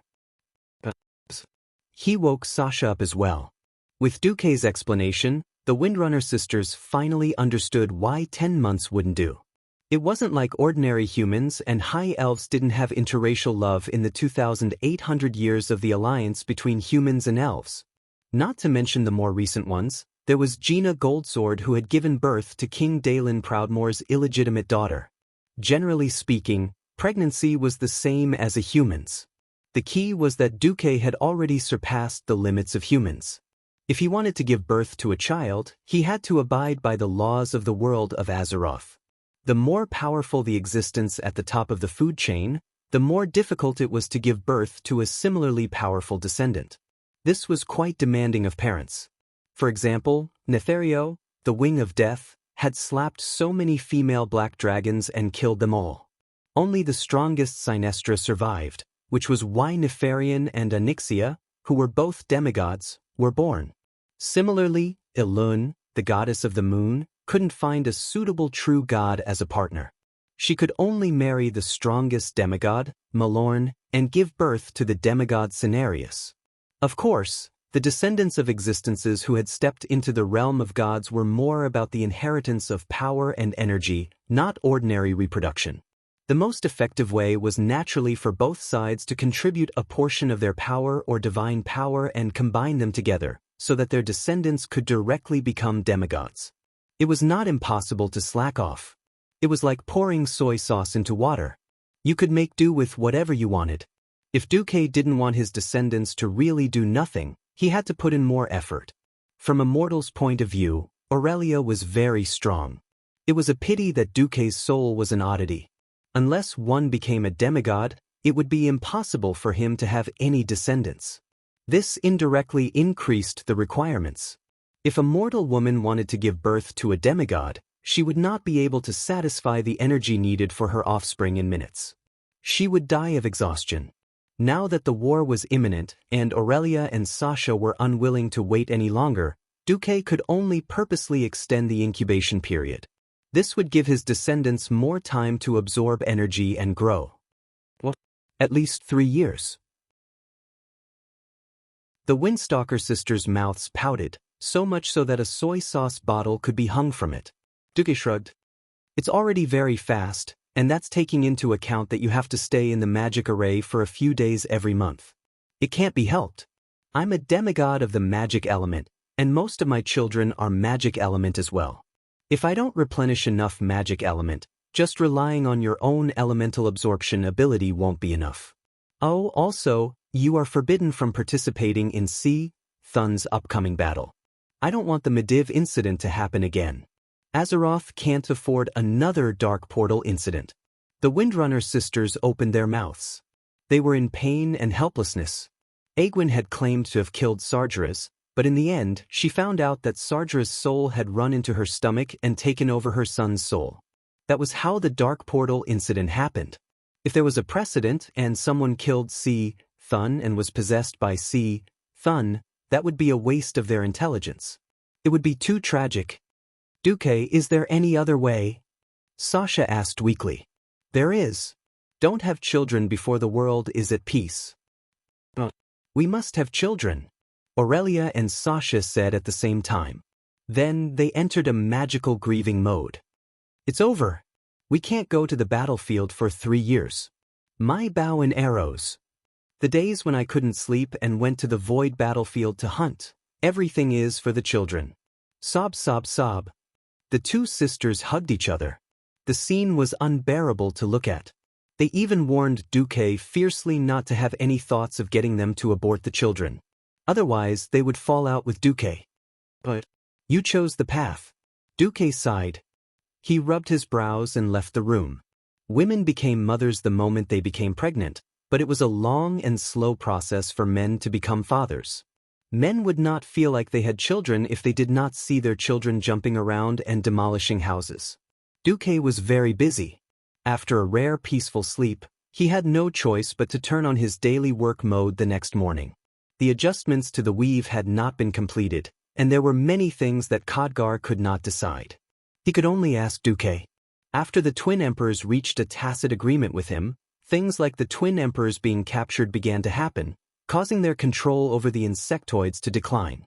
For example, in a coincidental situation, some people in the Alliance found that as long as they held a kind of crystal that was nicknamed insectoid crystal, they could summon a four-legged insectoid of the same color. With a thought, as long as they were willing to wait, it would not take long for the insectoid to run over and wait for orders. Not only were they willing to be mounts, but they would also obey orders even if they were told to attack their own kind. Of course, these insectoids that could be used as mounts did not have much combat power, and were only slightly better than human militias. When faced with formally trained warriors, their fragile long legs that could be easily cut off by standard steel swords were not enough. Even so, it was a wonderful experience. A few days ago, the two great formations that were still fighting to the death and would not stop until one side was dead had now completely surrendered. After noon, Duque had his lunch. When he finished patrolling Naxxrama's fortress and returned to the main control room, he found that many women were looking at him strangely, and most of them were high elves. Some had seductive looks, as if they wanted to swallow him up. Some were shy and unbearable, but also seemed to be unable to restrain their curiosity, not daring to look at him, but glancing at him from time to time. Duque had a headache. After returning to his office, he saw that no one was around and pulled Vanessa over. "Hey, what the hell is going on today? Why is every woman looking at me strangely? Woo woo woo. You finally can't stand it? Marcus the Beast Duke, oh, Your Majesty the Beast Demigod Marcus. You finally can't control your beastly nature, and you want to lay your hands on your lovely and gentle maid? Woo woo woo. Although I used to be lucky and thought that you still had humanity and conscience, I didn't expect, woo woo woo." Vanessa rubbed her eyes with her hands and howled dryly. Looking at his maid's instant acting, and then looking at his bastard chicken leg staff, 3 crows suddenly appeared. Duque felt an unusual pain in the ass. Damn it. I don't know if I should say something.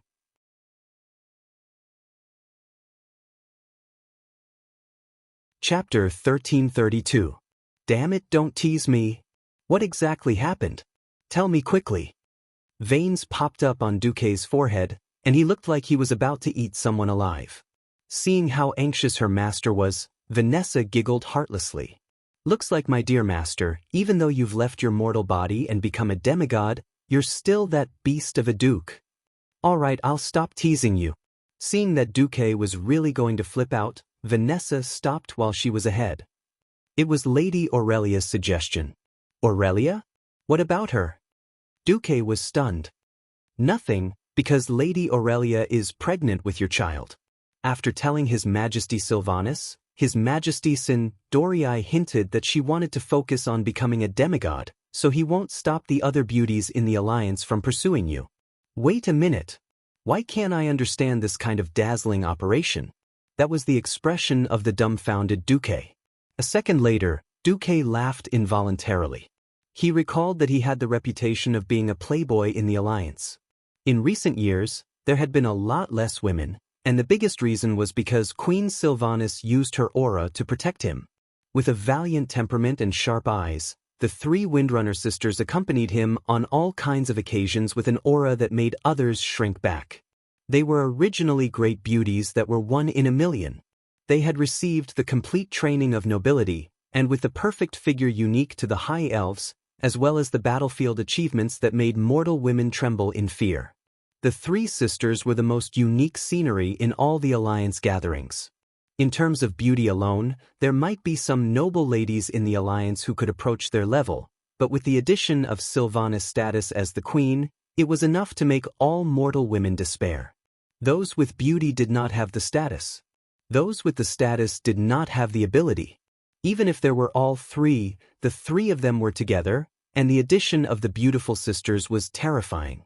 If they did not nod, who would dare say that they would definitely be able to get a place in Duque's harem? Naturally, the Windrunner sisters brushed off all the beauties who failed in their eyes. Duque had a strange expression on his face. Then why did Sylvanus suddenly? Vanessa sighed. It's all because I'm afraid you'll mess around. Don't you think about who you've pushed down recently? Who can stop you if your taste goes crazy? His Majesty wasn't too willing at first, but Lady Aurelia persuaded him to think of scenarios, and His Majesty immediately agreed. Yes, the goddess and the white deer demigod, and then the goddess gave birth to the forest demigod Cenarius in the form of a centaur. Just imagining such a scene was very dirty. As a transmigrator, Duque could not help but think about it. In Greek mythology, how did Zeus, the most unscientific geneticist in history, create the tauren? How did his brother, Poseidon, create so many sea monsters? Please listen to the story of Zeus the bulldozer. Duque choked. He really spat it out. At the end of the day, it was all his fault. At the end of the day, it was all because he played dragon taming with Onyxia on a whim. Alright, although she was in human form when she tamed the dragon, no one would forget her identity as the Black Dragon Princess. Oh my god. So I've already embarked on the path of no return for the beastly Duke? Duque suddenly found that his life had become gloomy. Caw caw caw. The crows on a tiche cawed again. For some reason, in Duque's ears, it became HQ. Discovered a pervert. Now under arrest. No, my taste is very normal. Duque swore in front of Miss Vanessa, the representative of the grand jury. Really? Duque did not notice the craftiness in Vanessa's eyes. Really? Duque raised 3 fingers and swore, as long as it's a good-looking beauty, I like it. Really? Then, shall we play a little game? Game. Take a guess, how many fan of knives, throwing knives do I have hidden down there? Vanessa threw out the question, and then, with an elegant ladle-like bow, she lifted the hem of her skirt with both hands. As a transmigrator who was deeply poisoned by Japanese culture, Duque deeply hated the traditional black, thick, and monotonous maid uniform in Azeroth's aristocratic mansions. As early as 10 years ago, Duque had already developed the standard maid uniform in the anime style. The maid uniform was black with white flowers. There was a black and white butterfly tie, and below it was a low-cut, deep V-neckline. However, the parts that were supposed to be exposed were covered by a hazy white muslin. The lower abdomen was a 3-row white muslin binding design at the top, middle, and bottom. The back was a breathable lace carving design, and the back was a large white bow at the back. The skirt was made of soft satin, matched with white lace at the hem. To reduce temptation, it was a mid-skirt design that went past the knees. However, the hem of the skirt seemed to be rising higher and higher. As expected, the long tube of translucent black stockings was evil. Now, Duque's eyes could not move away at all. The long skirt swayed rhythmically, one left, one right, one left, one right, inch by inch, as if it was some kind of evil rhythm, tugging at Duke's heartstrings, inch by inch, as if it had become some kind of evil rhythm. Gulp. This was the sound of someone swallowing saliva. Finally, it reached the end of the long tube of black stockings. He saw it. He was almost there. That was the black silk suspender to prevent the stockings from slipping off. He saw it. Of course, there were no flying knives. Yo, my dear master, you still haven't guessed it? Vanessa's eyes were like silk, and she leaned slightly closer to Duque. But with this leaning, Duque immediately realized that the maid in front of him was no longer the maid that her father had thrown over to be a maid, the one that could not do anything well.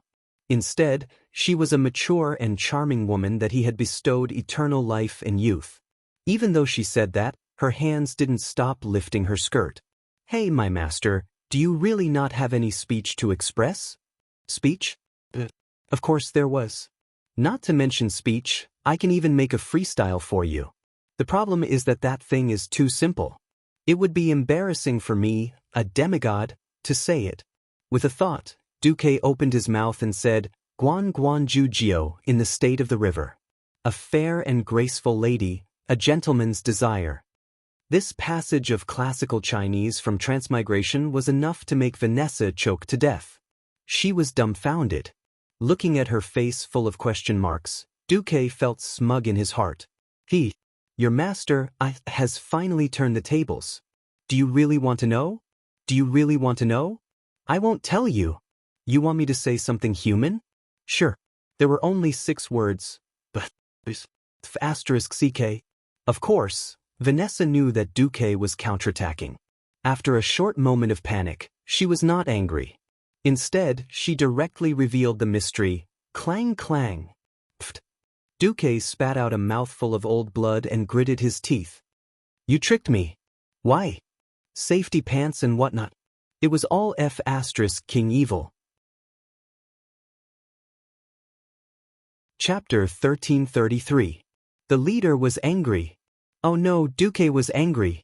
The anger of a demigod was very scary. Duque roared on the spot and was about to grab Vanessa. He didn't care about the consequences, he would beat her on the ass first. Ha! What evil, you're clearly a beast, Duke. You're thinking the wrong way. Facing Duque's pounce, Vanessa nimbly lowered her body and easily dodged him like a slippery eel. For stealth and sprint, she ran out like a wisp of smoke. Unless Duque was serious, he wouldn't be able to catch a hero-level thief who only wanted to run. Just you wait. Don't let me catch you. At the gate, Duque made a declaration like a big villain. In the next second, Duque's face and posture froze as if he had been petrified. He suddenly realized that beside the gate, his other maid, Solarian, was standing there with a smile on her face. I'm sorry. I'm sorry. Master, you don't have to apologize to a little maid. Solarian nodded lightly with a smile. Duque looked Solarian up and down. Seeing that the master astromancer was normal, he couldn't help but let out a sigh of relief. What, master? Do you want me to be like other girls and cut my skirt a few inches shorter, or open my collar a few inches, and then secretly wear the so-called winning underwear? Solarian's smile widened.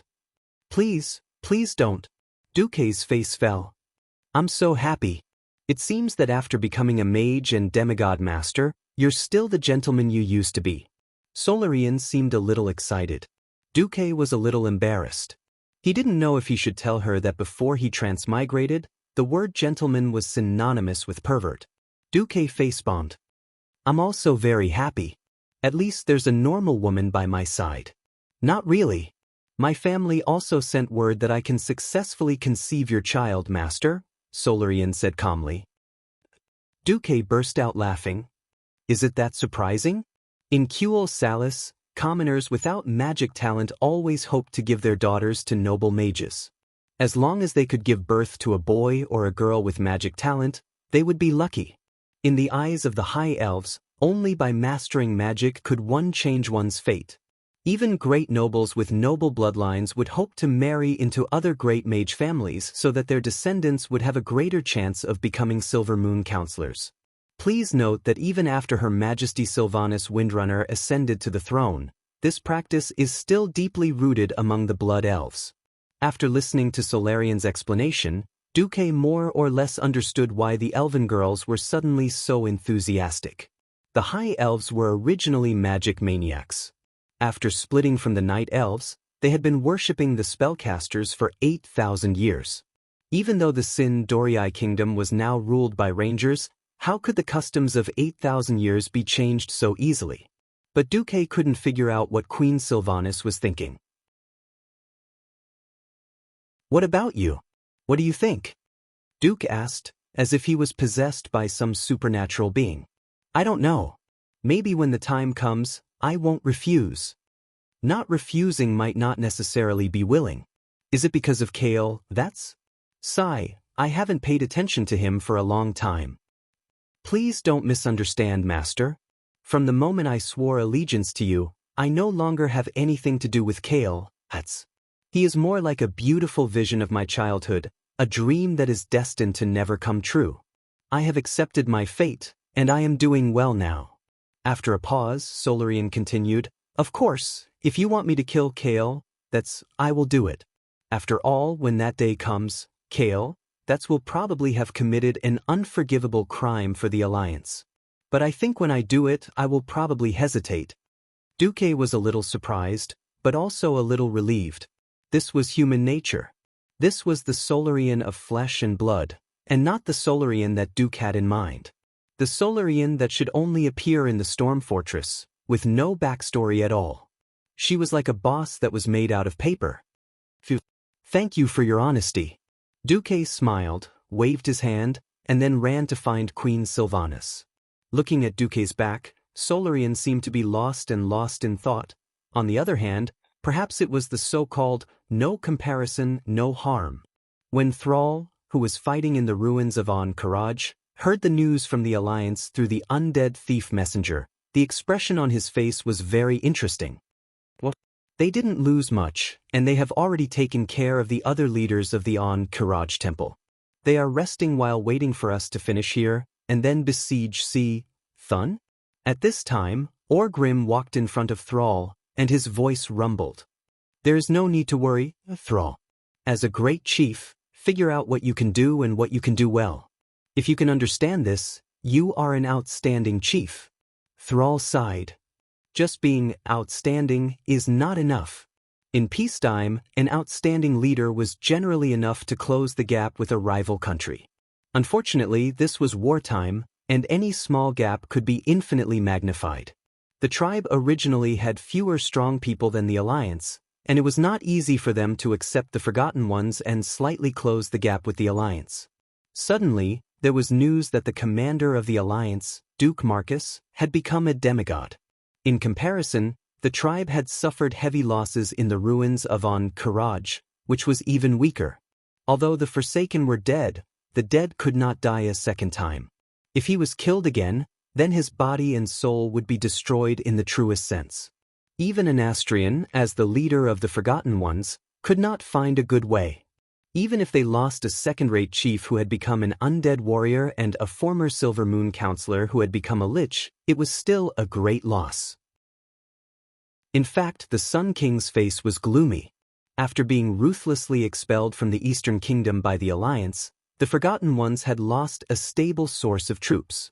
Originally, they hoped that after joining the tribe, Thrall would allow the Forgotten Ones to resurrect new Forgotten Ones from the dead tribe warriors. Who knew that Thrall would begin to believe in the way of nature and firmly rejected him.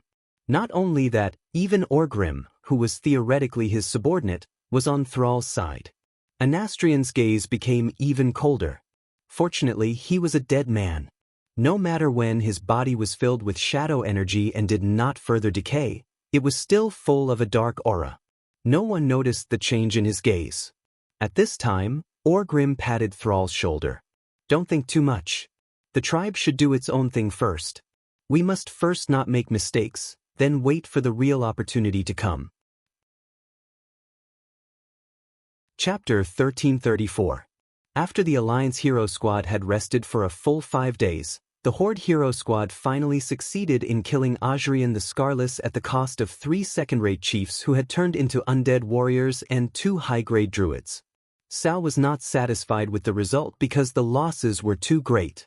But he couldn't complain. Compared to the Alliance, the Horde obviously lacked healing methods. The druids from Thundercliff and the shamans trained by Orgrimmar were second-rate. Obviously, in terms of healing, the Alliance's priests and paladins were better. Moreover, the undead couldn't use natural healing spells, so they had to rely on the third-rate undead priests' dark healing magic. Whether they admitted it or not, the Alliance's heroes were far better than the Horde in terms of endurance. Cain refused to go into the arms of the Forgotten after the death of the Tauren druid, and because of this, he had a bad relationship with Anastrian. Sal was now twice as big as his head. Fortunately, the spoils of war dropped by Azrian slightly diluted this faint sadness. This hammer is good, I want it. Orgrimmar had his eyes on the frosted warhammer that Azrian dropped. Compared to the semi-artifact Hammer of Destruction that he used before, this thing was a transitional item, except for the fact that the hammerhead was square and looked like the Hammer of Destruction. Sal's mouth twitched as if he wanted to say something. Orgrimmar patted Sal on the shoulder and said, "A dead man should look like a dead man. I'm already very happy to be able to jump out of the graveyard and continue to fight for the Horde. If I wanted the Hammer of Destruction back, I should have taken that thing to the grave instead of passing it on to you." "Thank you," Sal said heavily. His cold hand patted Sal on the shoulder and Orgrimmar smiled and said, "You have done very well. The young great chief.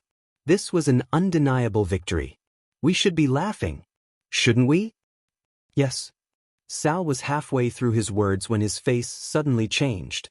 Not only him, but the entire Horde hero group was in shock. The earth was trembling.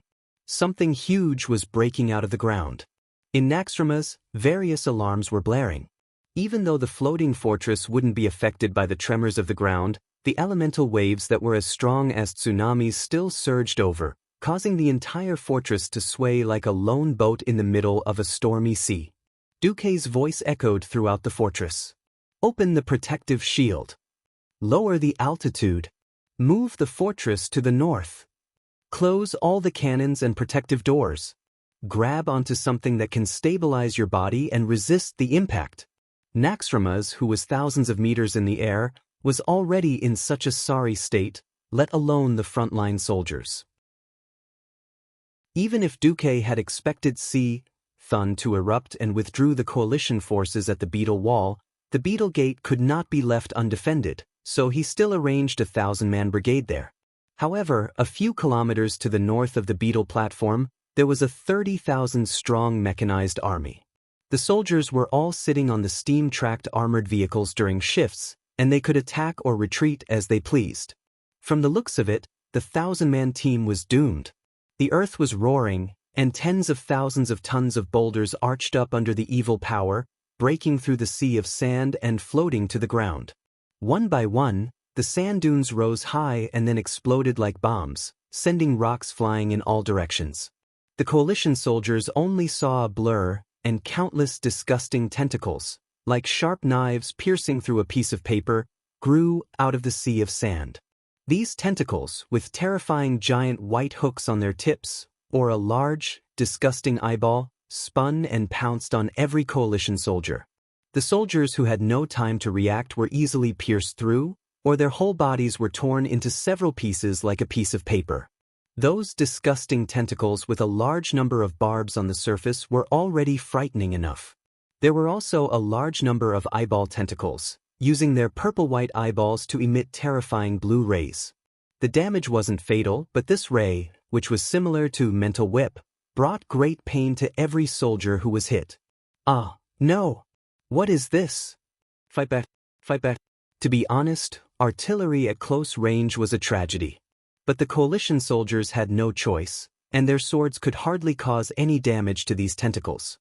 On the contrary, as long as they hesitated, it was likely that they would be carried into the depths of the earth together with the tank. The huge pit, like a whirlpool, swallowed countless coalition soldiers. Was there a huge mouth with countless teeth under the quicksand? Or was it a wriggling mouth? In grief and panic, the soldiers had no time to think. But everyone knew that this should be the ancient god Thun that the higher-ups of the Alliance had repeatedly emphasized. Every soldier guarding the Beetle Gate had been informed of the risks here in advance, and they had even left a suicide note at the request of the commander. They couldn't accept it. They were the best soldiers of the Alliance and the Horde. They took turns to guard, maintaining the highest vigilance, but still couldn't do anything and were one-sidedly slaughtered. It wasn't that Duque didn't prepare a way out for them. More than 20 portals were open there 24 hours a day. Regardless of day or night, there were 3 platoons of Griffin Knights, Hippogriffs, or Wyverns in the sky to receive them at any time. But everything happened too quickly, and almost in an instant, all the portals were destroyed, and all the aerial knights were shot down by the tentacles. At this point, since there was no way out, many people mustered up all their courage, roared, and rushed towards the wriggling tentacles with mortar shells or explosives. Boom, boom, boom. Explosions rang out continuously. When Duque reacted and opened a new portal to receive them, only 68 out of a full team of 1,000 returned, and most of them were left with lifelong disabilities. Duque was silent, and his face was ashen. He knew how terrifying Thun was, but Jaina gently pulled Duque's hand. "Don't blame yourself, you've already done very well." Varrock Salyafar stood at the side with an agitated expression. His long fangs were clenched, and his green face seemed to have turned a dark green. Magni was the most agitated. Because they wanted to retreat at any time, this team of 1,000 was the most mechanized, which also meant that the ratio of dwarves was the highest. He walked over, and his heavy armor made his steps seem even heavier. Duque, I'm only asking you, we waited for 5 days. Was it worth it? Magni wasn't questioning Duque's decision. Actually, he was the same as many of the Alliance's powerhouses. He didn't understand why Duque had waited for 5 days. If waiting for the Horde's powerhouses was a bonus of 1, but C. Thun's strength was a bonus of 10, then he might as well go and fight C. Thun right from the start after killing the twin emperors. Duque couldn't tell Magni the answer, but his eyes shone with determination. He only answered Magni with one word, worth it. Chapter 1335. Magni smiled. It was a bitter smile. That's good. Then my old brother can rest in peace. No wonder Magni was so excited. The more dangerous the mission, the more elite the troops. Dwarves might seem to be good at fighting, but they were actually built up over time. Dwarves had very long lives. Although they couldn't compare to elves, they could live for a few hundred years. Those who were lost this time were all old brothers who had been with Magni for many years. It had been 20 years since the second battle of the Dark Portal. Not to mention personal relationships, even if it was just a simple superior-subordinate relationship, the death of so many highly mechanized elite veterans would still be heartbroken. They had to defend against the Beetle Gate. If they just used bugs to rush out like before, Silithus would be covered in bugs, and that would be hard to clean up. This was the dilemma of the commander. Duque sighed. Bulang, after confirming that Naxxramas is safe, cover it with artillery. Even if we can't kill C. Thun, don't let its tentacles grow endlessly. Understood. The third brother of the Bronzebeard family nodded. Very soon, the entire fortress was filled with the sound of artillery. Naxxramas, the Heavenbreaker, and many other flying battleships used violent artillery shells to cover the entire north side of the Karaj temple. Did you notice? Magni asked 2 minutes later. Looking at the temple roof that had exploded in the artillery fire and the huge pillars that had collapsed, Duque replied, yes. The divine power shield has disappeared. The enemy's defense had weakened, which wasn't necessarily a good thing. The biggest possibility was that C. Thun had always had excess divine power to protect the entire territory. If it was compared to loosening 5 fingers in an attempt to grab the enemy's fist, now it was like pulling back all 5 fingers and clenching them into a fist, ready to fight against the allied forces. At this time, an orc messenger ran into the command center. The Great Chief and the others are back. Almost as soon as he finished speaking, the door of the command center opened again.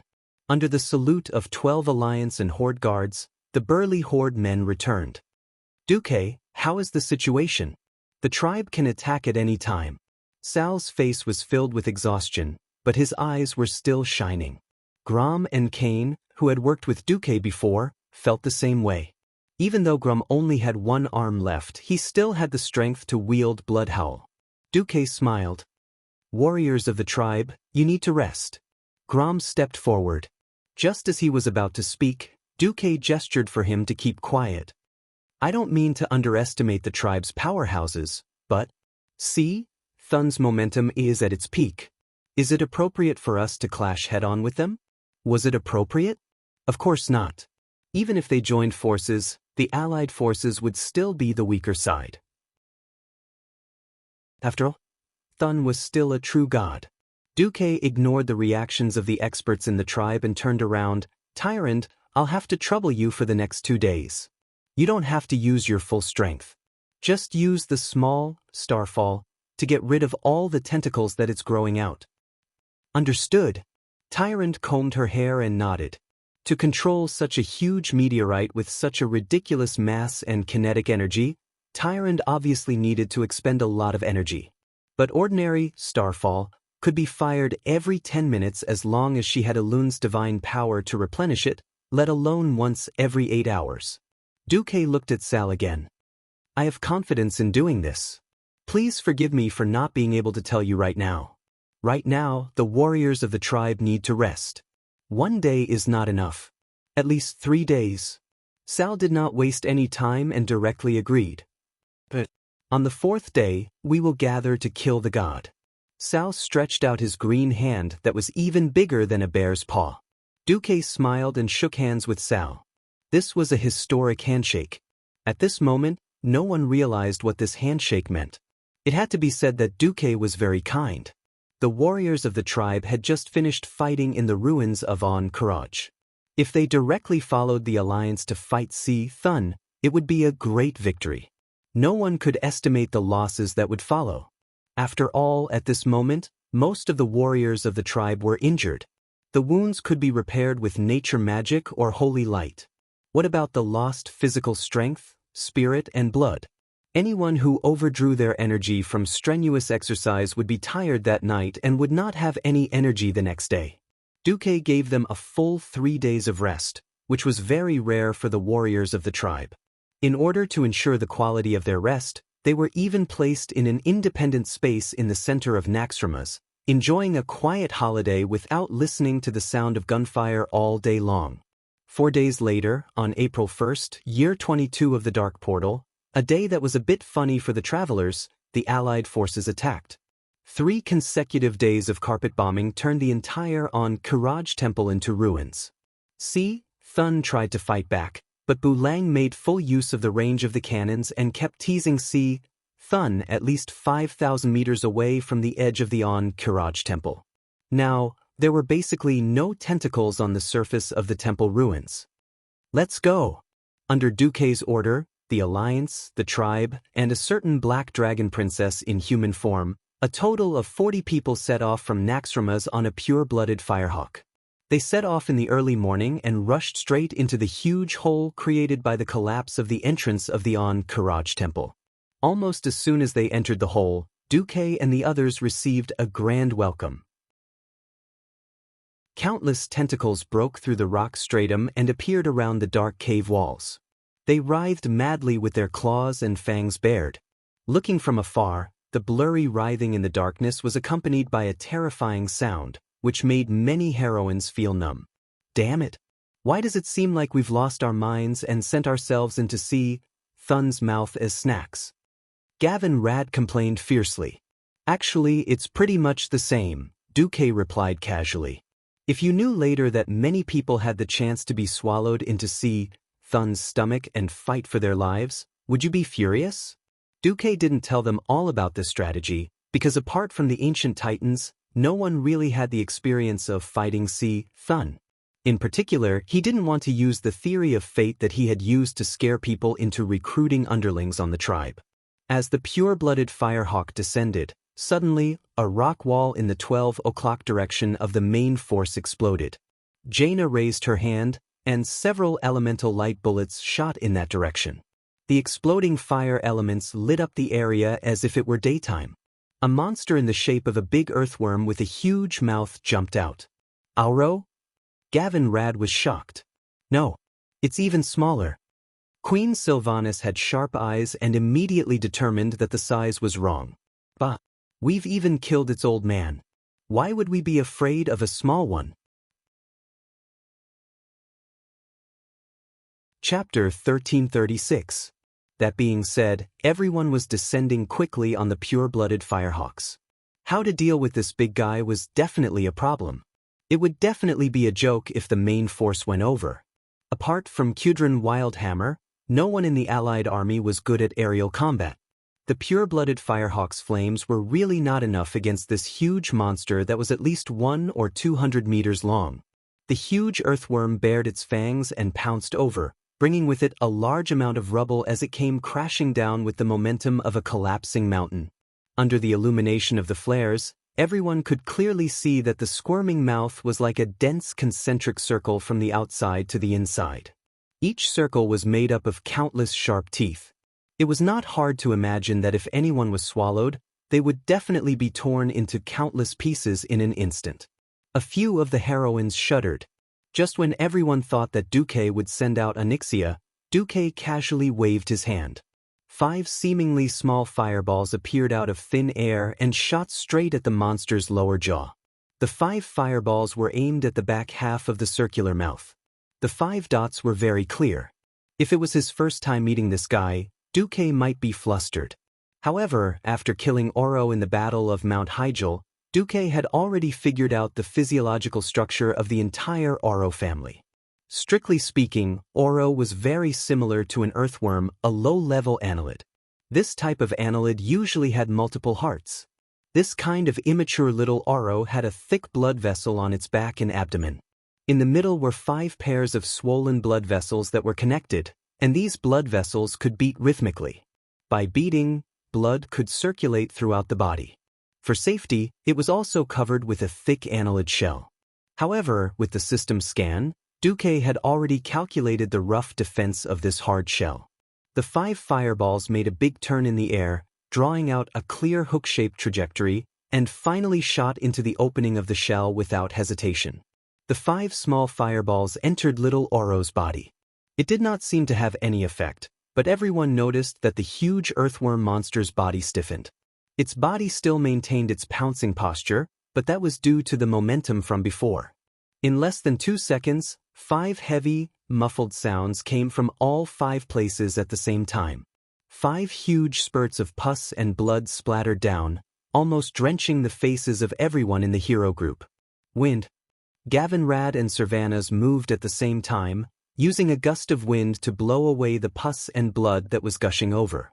The strong corrosive pus and blood splashed on the rock wall in the opposite direction in the strong wind, and even corroded many of Thun's small tentacles. "Let's go!" Duque took the lead and rushed into a cave in the southwest corner. "I'm not going the wrong way, am I? Why don't I lead the way? I think we should trust our instincts." Magni bragged. Hee. Duke looked at the Dwarf King with a pair of loving eyes. Jaina giggled. "Do you think Duque did nothing these days? His magic net has already covered half of the Karaj shrine." Sun King Anastrian, who was walking at the back of the team, was shocked.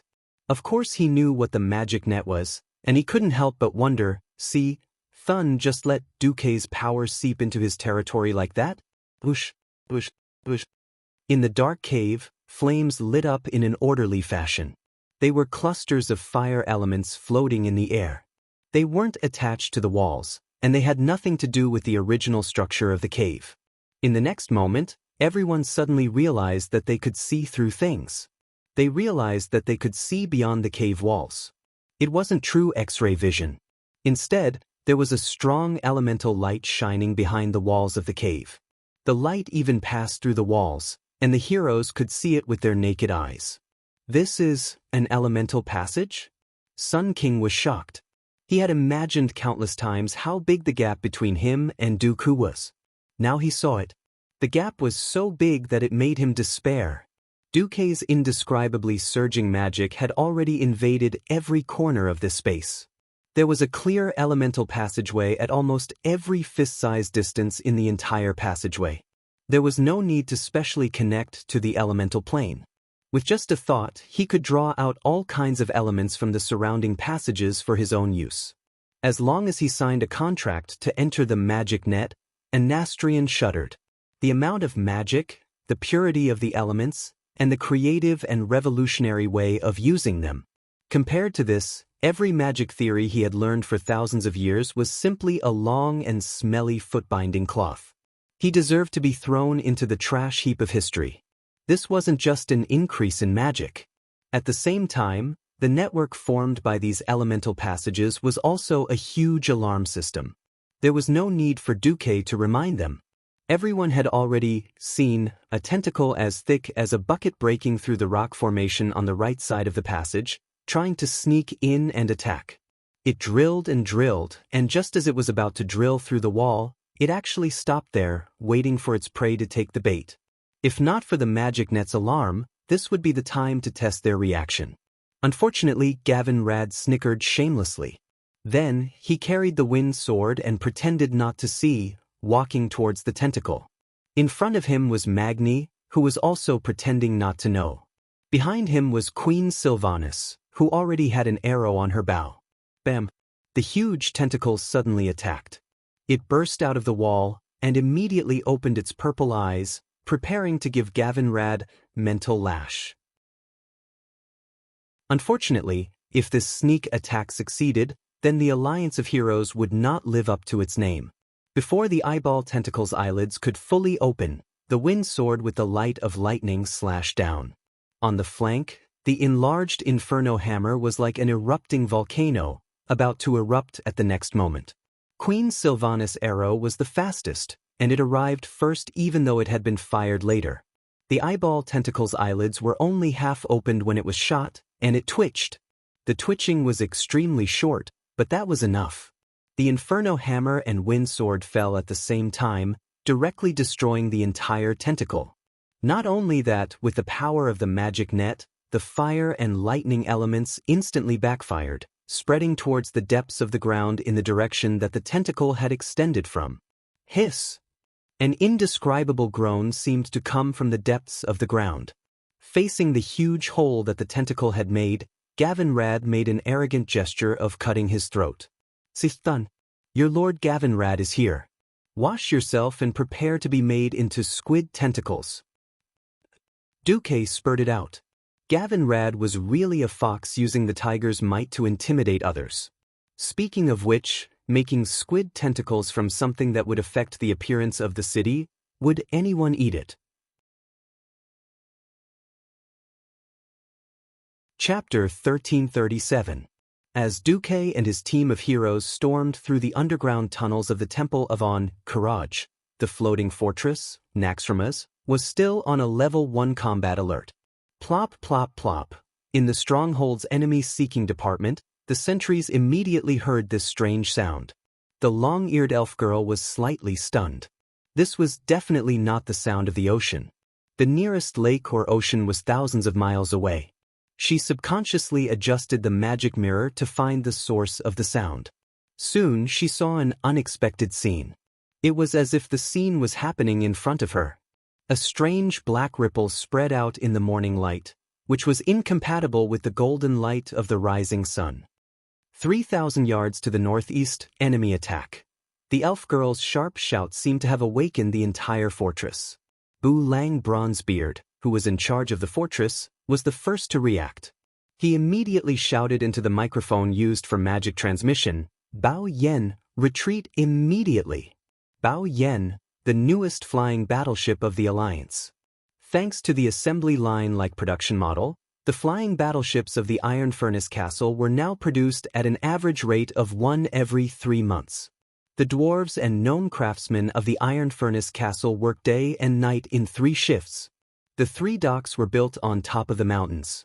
They were built with steel directly smelted from the Iron Stove Castle's smelting furnace and the toughest 100-year-old trees in Loch Moden as the deck. The deck was covered with steel sheets and equipped with standard cannons. Each dock could produce a battleship in 9 months.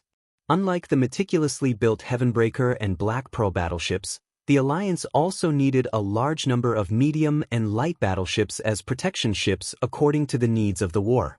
The cruiser, whose full name was the Cleveland class, or the Kappa class for short, was a product of this requirement, which focused on enhancing anti-air firepower. No one knew why the founder of the Alliance's mechanized air force, Duque, insisted on using this name, and even looked like he would roll on the ground if he didn't agree. In any case, who could argue with Duque on this kind of thing? On average, the 6 medium-sized shipyards had 2 Cadet-class cruisers flying out of the shipyards every month. No one would have thought that after Duque and his elites broke into the Karaj shrine, the first ship to be tested would be this new cruiser. It was as if a giant water droplet had dripped into a lake that was as calm as a mirror. Starting from a single point, it expanded in all directions and rapidly spread to the side of Bao Yen. This cruiser had 2 huge propellers as its power source, so of course it wasn't propelled by backward steam. Steam did not have enough power to carry this light cruiser that weighed over 10,000 tons. Using the power core of the latest sharp elemental furnace, it could generate 100,000 horsepower. But for a 10,000-ton ship, 100,000 horsepower was still not enough to generate enough instantaneous kinetic energy to get it out of this misfortune. In the main control room of the stronghold, Bulang's face was ashen as he watched this almost static scene. The moment he saw this huge spatial fluctuation, he smelled the kind of power that had once appeared on Si Thun's body, but it was more majestic and more difficult to match. It was a terrifying power that stood above the mortal world and coexisted with the planets. The power of God. The captain of Bao Yen, Favaro Violent Fist, was the most senior steam tank commander. Almost at the same time that the stronghold sounded the alarm, he opened a magic shield.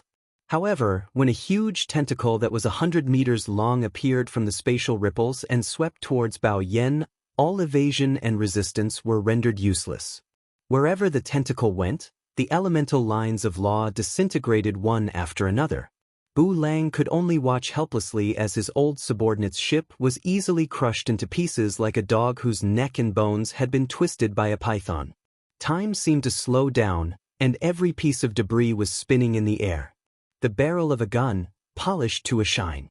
Half of the deck that still seemed to smell the fresh paint.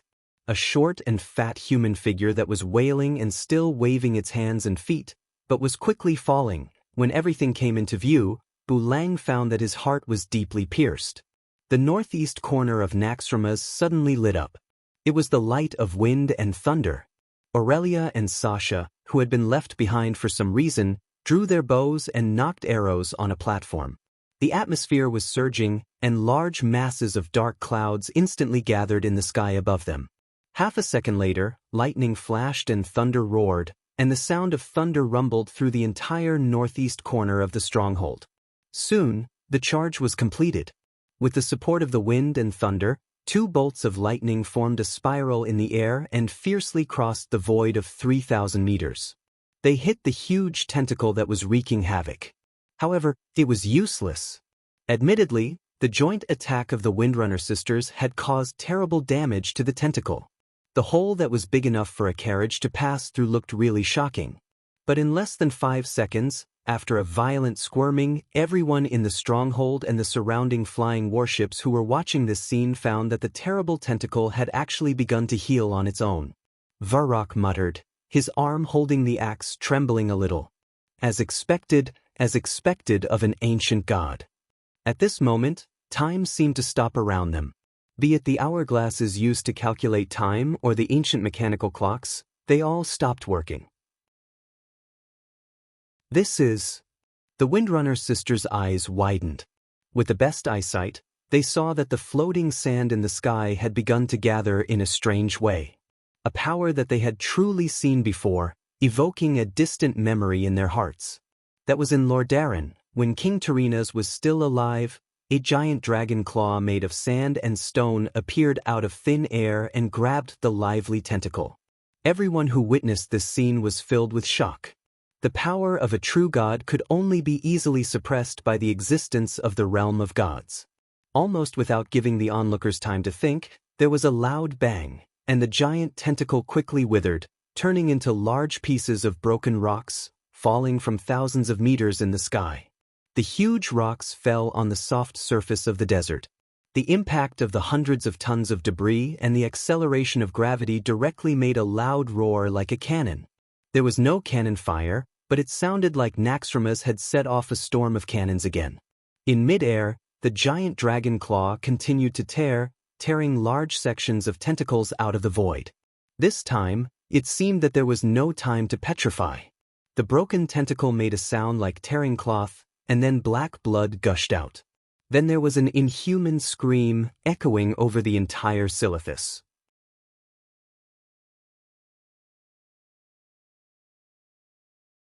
Could it be that the gloves couldn't keep up with her strength? Sal was going crazy. The same thing happened to the other 3. An eyeball tentacle burst out, attempting to attack a mage called Dogsh *T. O. Goss. In the end, this guy didn't use the magic net, nor did he connect to the elemental plane. He didn't even use an incantation. A white sea urchin that seemed to be made of pure ice flashed by, and in the next moment, that terrifying tentacle suddenly burst like a water pipe. Countless amounts of blood gushed out from the cracks of various sizes, converging into a stream of blood beside it. This tentacle that had caused damage to many heroes since the start of the war had reached the end of its life in an instant. There was also a high elf named Dom, a warrior with a long black braid. He didn't even have any equipment, and he directly hammered a sharp, curved tentacle with his fist like a drum. That tentacle seemed to have been ruthlessly smashed by a heavy industrial mechanical arm that could lift a 1,000-ton ship, and immediately went limp. Since when did the elves produce so many strong people? Thrall looked at Orgrim first. This former chief, who was already a Death Knight, shrugged his shoulders. His expression was clearly saying, if these fellows had been around during World War II at the Dark Portal, why would I fight Kuel Salis? Originally, Sal thought that the person next to him understood the situation the best. Who would have thought that Sun King was trying hard to keep a straight face while looking at Goss with frightened eyes? Damn, to be able to scare the Breaking Dawn level Sun King like this, there was no need to ask, this person must have a terrifying background. At this time, Wajin gently poked Sal's waist with his elbow. Following Wajin's gaze, Sal saw a strange aura on the Alliance's side. Because Malfurion Stormrage had fallen into a deep sleep, Fandral Staghelm was the boss of the Cenarian Circle again. Logically speaking, there should be no Night Elf Druid that he didn't know. But there was one in front of him. The female Druid who claimed to be Sala had a typical Night Elf green waterfall hair.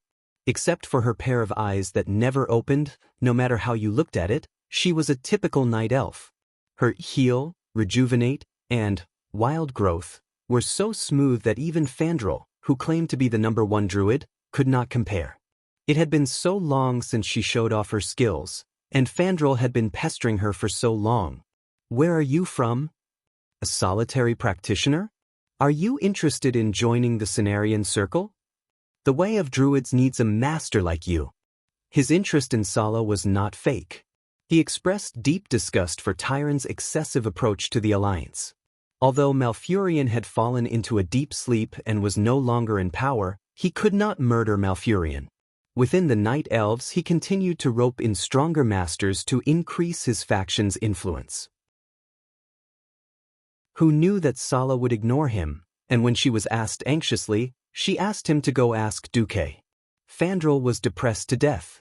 Unfortunately, he was in a state of battle, and he did not dare to bother her too much. Otherwise, Duque would slap him and say that he was absent-minded. That bitch Tyron would not protect him.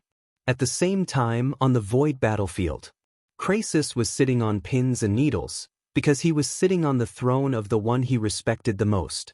Not far away from him was an illusion of a gigantic blue dragon coiled in the air.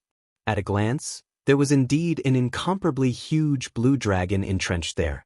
If anyone could see through the thick elemental turbulence that enveloped the blue dragon, they would clearly see that there was no such huge blue dragon in that position. There was only a frost elemental dragon with a bitter smile on its face. Krasis was displeased. Saffron, if you expose me, I will not forgive you. Saffron rolled its eyes. You're blaming me? Beside Krasis, a figure in a cloak smiled bitterly. It's fine. This plan should be perfect. Even if something happens, we will prioritize protecting the void battlefield. That's for the best.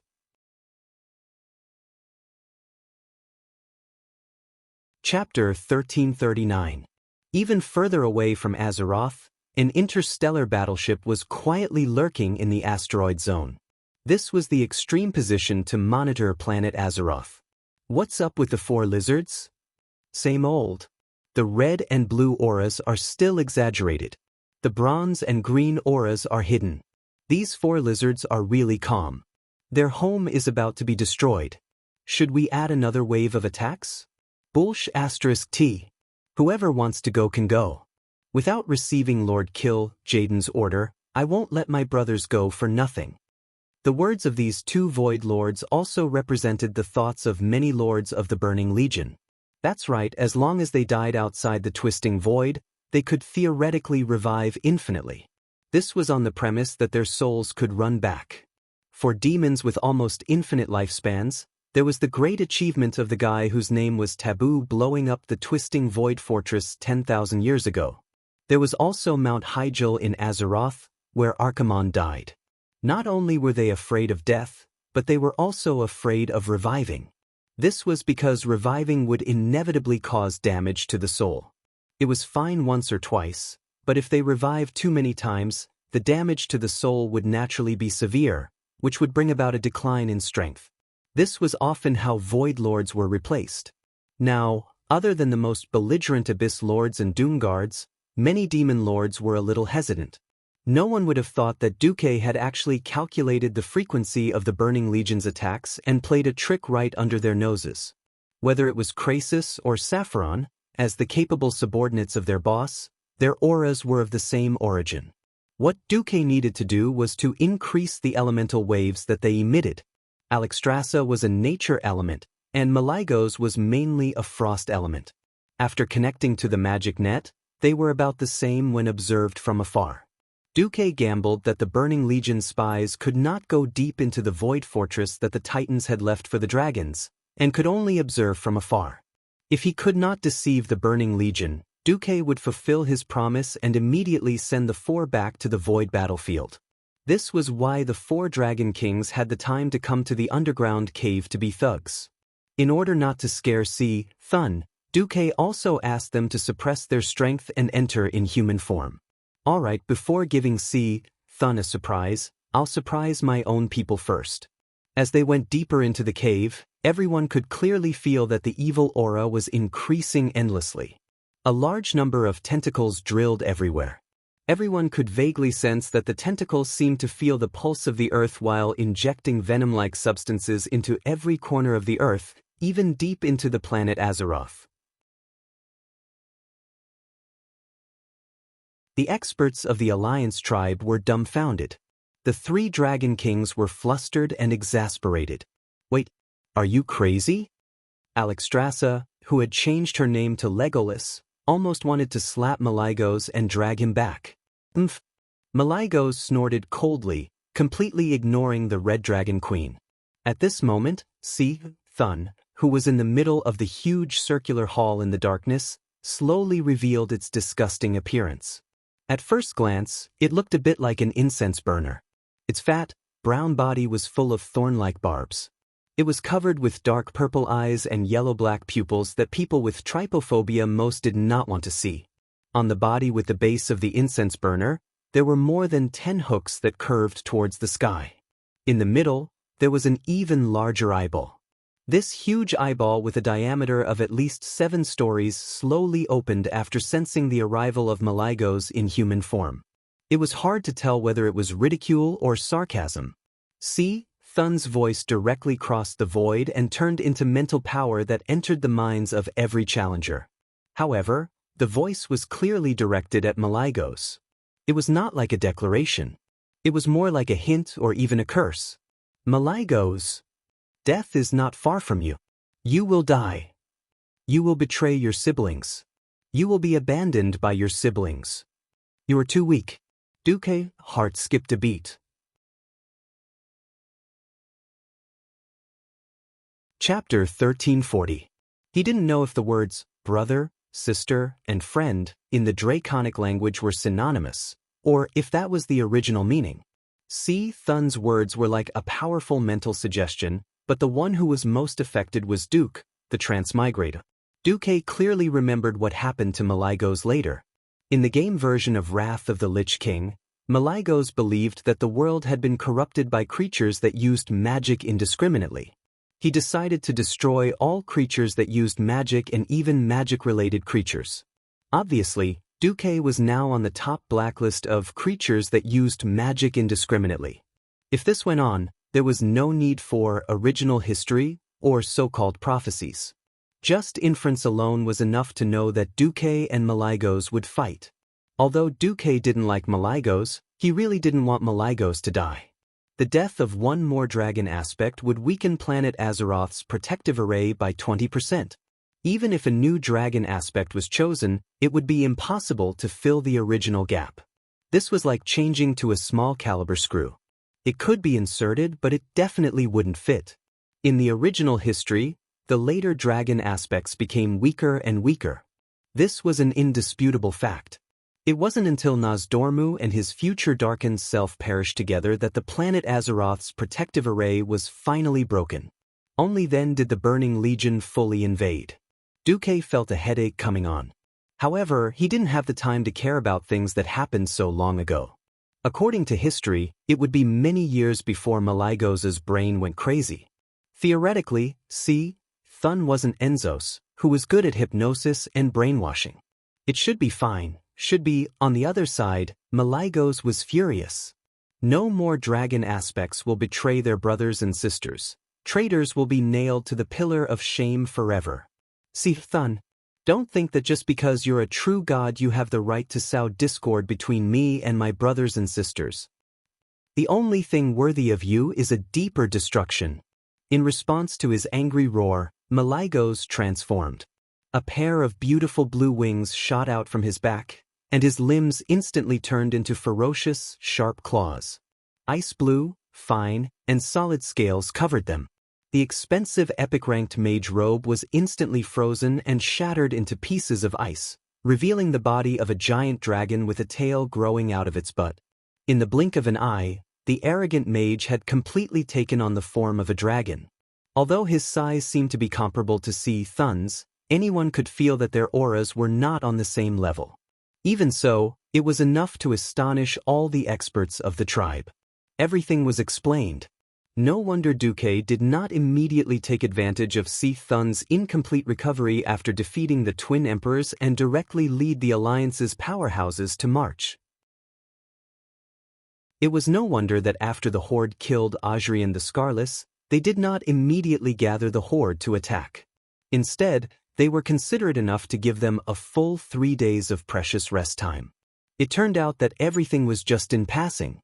Duque had been waiting for the 4 dragon aspects from the beginning to the end. Malygos transformed, and the other 3 dragon aspects also transformed at the same time. 3 long, distant roars seemed to come from the War of the Masters 25,000 years ago. The battle where the titans of the pantheon beat up the ancient gods was replayed today. Although the leader was no longer Sargeras, the titan warrior, and he was not fighting against a group of powerful elemental lords like Ragnaros or several ancient gods who were in perfect condition, the 4 dragon kings appeared together to besiege the half-crippled Thun. This scene, which should have only existed in epics and legends, was happening in front of a crowd of mortals. It was hard to tell if it was excitement, ecstasy, or some other emotion. Strong emotional fluctuations, accompanied by the fierce vibrations of the surrounding elements, were transmitted to the depths of every mortal's heart. Everyone's hearts expanded and contracted greatly because of the excessive stimulation. Blood was strongly pumped from the heart, rushing to every corner of the body. The eyes of the weak gradually turned pitch black, and they greedily inhaled the slightly turbid air. The vision of the strong was filled with brilliance. They saw the agitation of the elements and the exaggerated confrontation. More importantly, they saw the boundary between mortals and gods. The absolute boundary that once felt unreachable did not seem so difficult to break through. As soon as the 4 dragons went up, the surrounding elements were instantly sucked dry. Malygos directly summoned an ice dragon made of pure frost elements. It pounced over with its fangs and claws bared, and it bit down. The elemental dragon succeeded, but it also failed.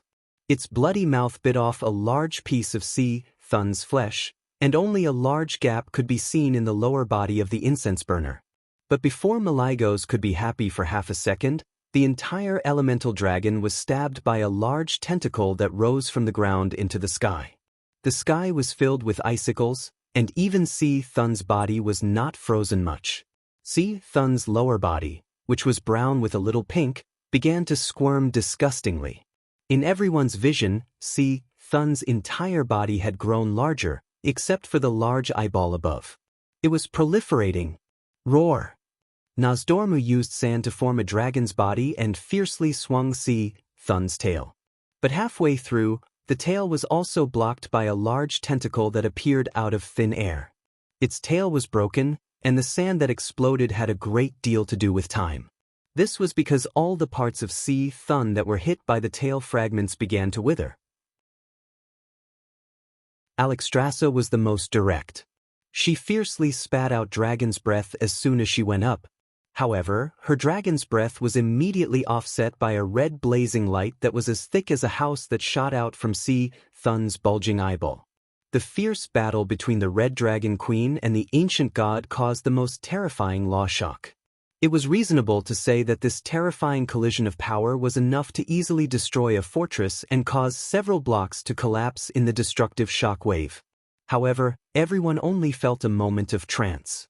The master of the Emerald Dream, the Green Dragon Queen Isra, made her move. With the strange and gentle sound of the wind, a green light spread further with the wind. The majestic walls of the underground palace of the Temple of Courage silently turned into powder and sank into the hard stone ground under their feet. The battlefield that appeared in front of the mortals was a huge hemispherical hole with a radius of at least a kilometer. Is this the Emerald Dream? Tyron showed a look of admiration. No! Isra's voice sounded in the minds of the mortals. No matter how arrogant I am, I would not dare to pull an evil ancient god into the Emerald Dream. I just used my natural power to forcibly change the surrounding landscape to make this place more suitable for dragons and mortals to fight.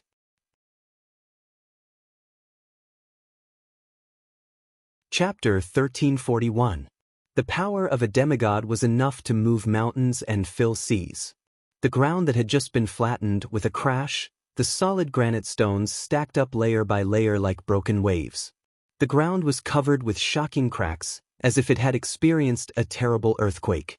At this time, the heroes were a little hesitant.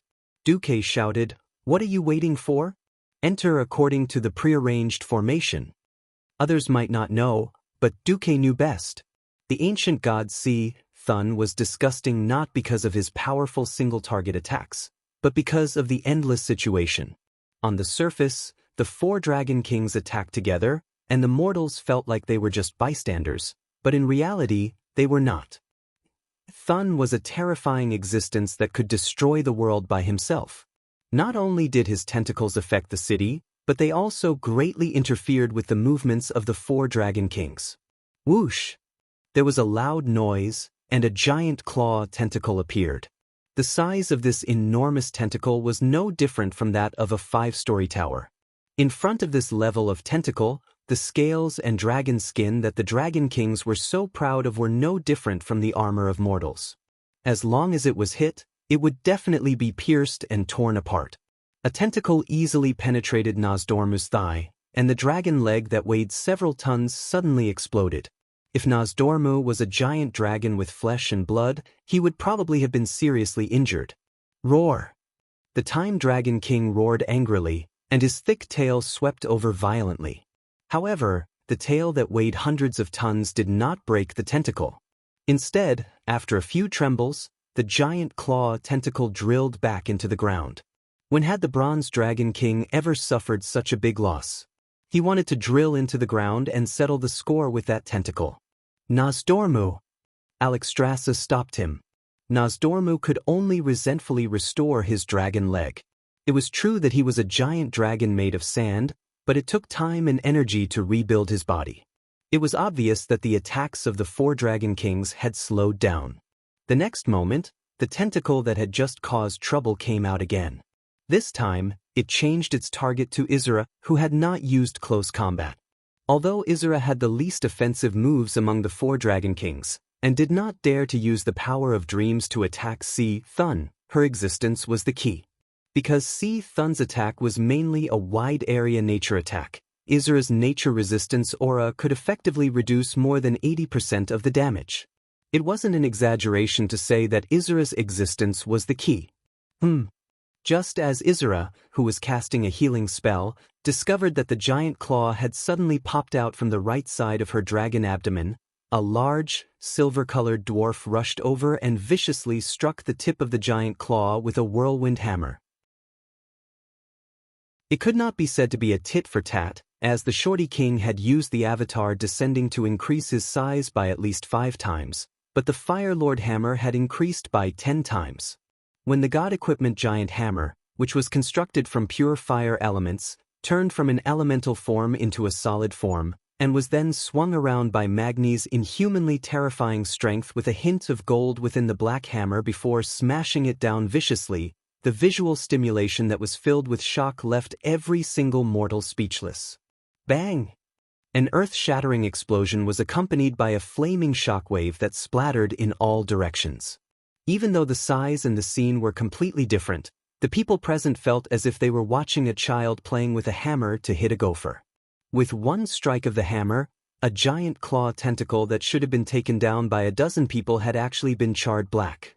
Queen Sylvanas merely added an arrow, and the giant tentacle was finished. It was like a leaking balloon, slanted and flattened on the ground. Without giving anyone the time to catch their breath, Thun in this life was obviously more violent. Squeak! There was a strange sound, and everyone felt the ground shake violently. This guy wants to pull us underground? Nozdormu was shocked and angry, and had no choice but to attack angrily. No one knew what exactly happened. They only saw that the ground that was originally starting to collapse seemed to have been rewound, and the cracked areas were perfectly repaired. In any case, another Dragon King was being held back. As Alexstrasza dug out a large piece of Thun's body with a slap, she shouted at Duque, "Help us clean up those troublesome things." In addition to the giant claw tentacles, there were also tentacles with huge eyeballs. These things called the giant eye tentacles were also deadly weapons. If the team was too crowded, the mind whip shot out from the eyeballs would be like a chain of lightning, bouncing and spreading almost infinitely throughout the team. The only way to deal with these things was to use powerful long-range attacks. The Empress Dowager waved Ashbringer, and the brilliant golden light turned into a crescent moon.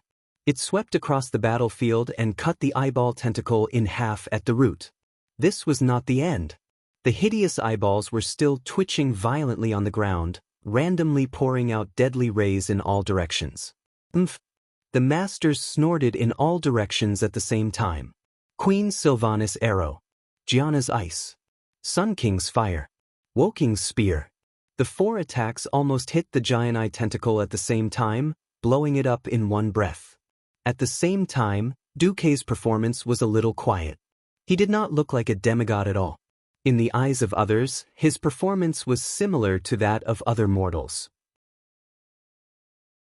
At most, he would play backstab, suddenly flash behind a giant eye tentacle, and give it a hard blow with the spiral sword. Similarly, Onyxia, who had transformed into Countess Katrana, also behaved like a peak radiant moon archmage, extremely low-key. What was Duque doing? Only the dragons knew.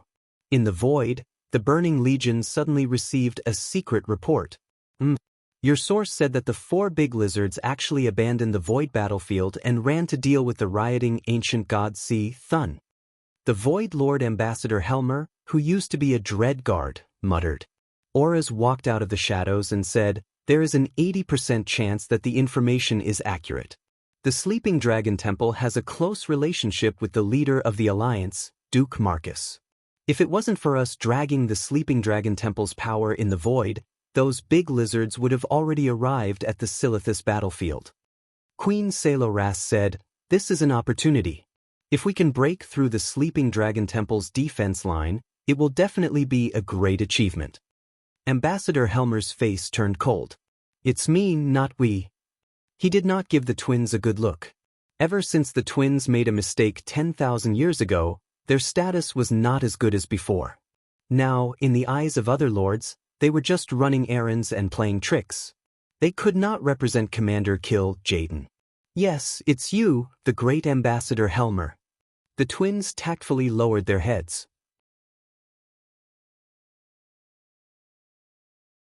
Chapter 1342. Ambassador Helmer looked up slowly. "I did not receive Lord Kill Jaden's order to attack, so it's up to me whether or not to believe the so-called accurate intelligence." "Yes, that's right." The Gemini lowered her head even more. Their plan was indeed very well thought out. If Helmer was successfully incited and foolishly went to attack, it would be a success.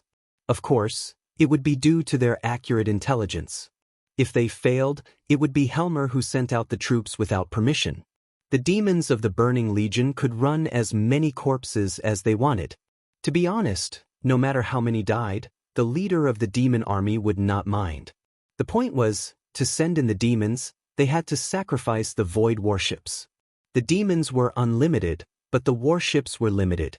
It was not a lack of resources. After all, Chief Sa had taken almost all the warships of the Pantheon. It was a pity that he did not get the production line for the Void warships. So while there were many warships, one destroyed meant one less. Helmer was not a simple-minded abyssal lord. Jidden had painstakingly arranged for Helmer to lead the harassment war against Azeroth because he valued his intelligence. As a Dread Guardian, he had the appearance of an Apocalypse Guard, except that his entire body was dark green, and he had 2 huge bat wings. Because of the infusion of dark energy, he seemed to have a cold aura. He suddenly threw out a poisonous bait. Since you believe in this intelligence, then you can borrow some Void warships from me, and the demon army can also take some. In exchange, you must give me sufficient collateral. The Eridar Gemini was first overjoyed, then shocked. Telepathically connected, they looked at each other and quickly made a decision: go for it. They had lost Jaden's trust for a long time. In the Burning Legion, where power struggles were so severe, it was already a miracle that they could survive until now. Countless male lords wanted to take them back as playthings or slaves, and countless female demons wanted to step on their corpses to rise, such as Mother Sharas of the Sylvanas. They had absolutely accurate intelligence that confirmed that the 4 Dragon Kings were now fighting Thun in the depths of the Karaj Temple.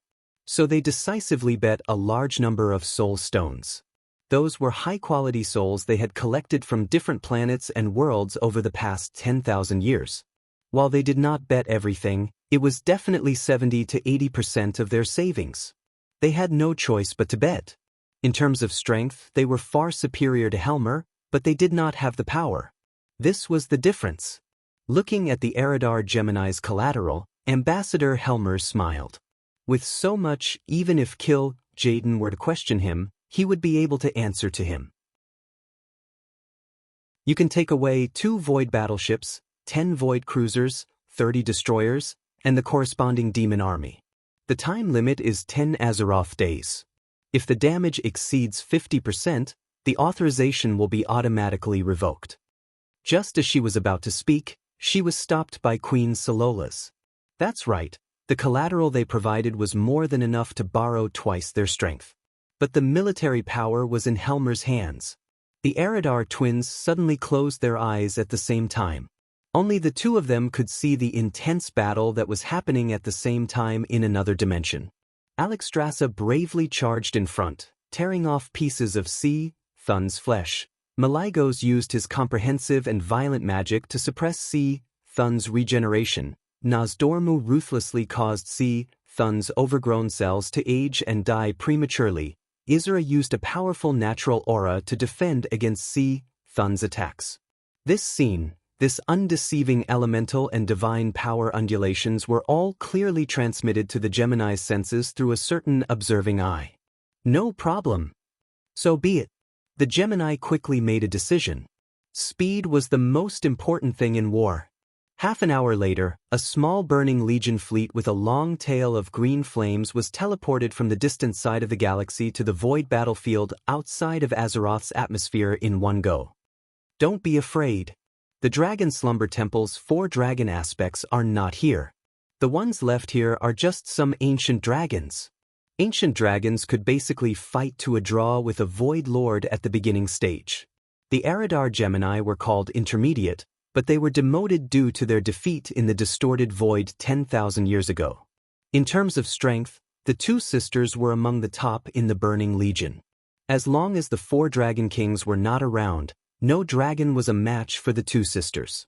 The invasion of the evil demons naturally triggered the alarm of the Void Fortress left behind by the Titans to guard Azeroth.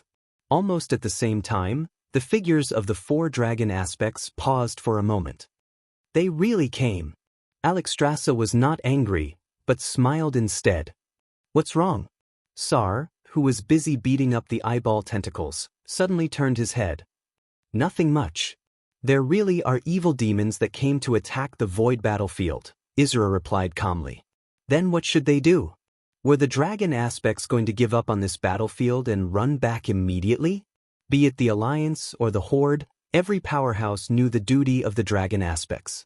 They had always been the top priority when it came to defending against the Burning Legion. You guys? Just as Magni was about to ask, a shocking change occurred. Duque, who had been doing nothing all this while, flashed and ran behind a forgotten archmage, stabbing him with his sword without saying a word. The golden sword that looked like a spiral nail easily pierced through the chest of the former Silver Moon Council member. The surging divine power caused indescribable pain to the Great Lich's soul. The bystanders only saw that the Great Lich was in so much pain that his entire body almost arched backwards. The upper and lower parts of his dry lips were cracked to the maximum, revealing teeth that were slightly black. Duke Marcus, what are you doing? The most furious one was naturally the Sun King. He suddenly turned his golden staff and aimed it at Duque. Not just Sar and the other Horde powerhouses, even the heroes of the Alliance were stunned. What was Duque doing?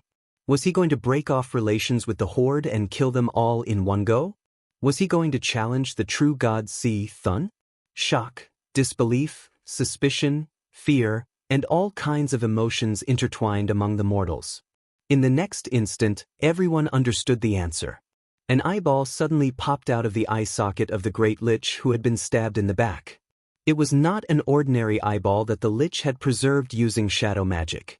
It was an observer's eye that belonged to the Burning Legion. In less than half a second after the eyeball popped out, it had already expanded to the size of a fist. The purple veins and whiskers around the eyeball also proved this fact. Holy light above, we're being watched? Benedictus exclaimed.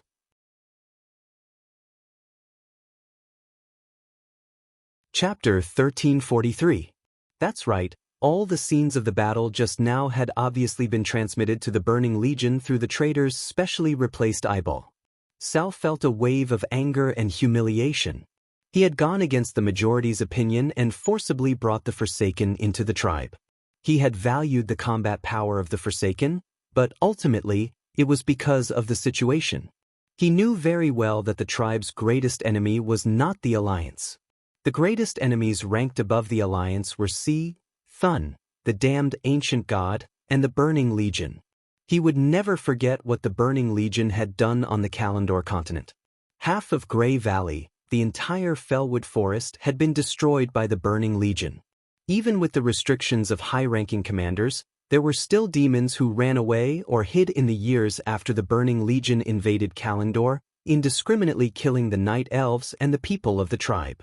Now, there was actually a traitor in the tribe's hero team that he should have trusted the most.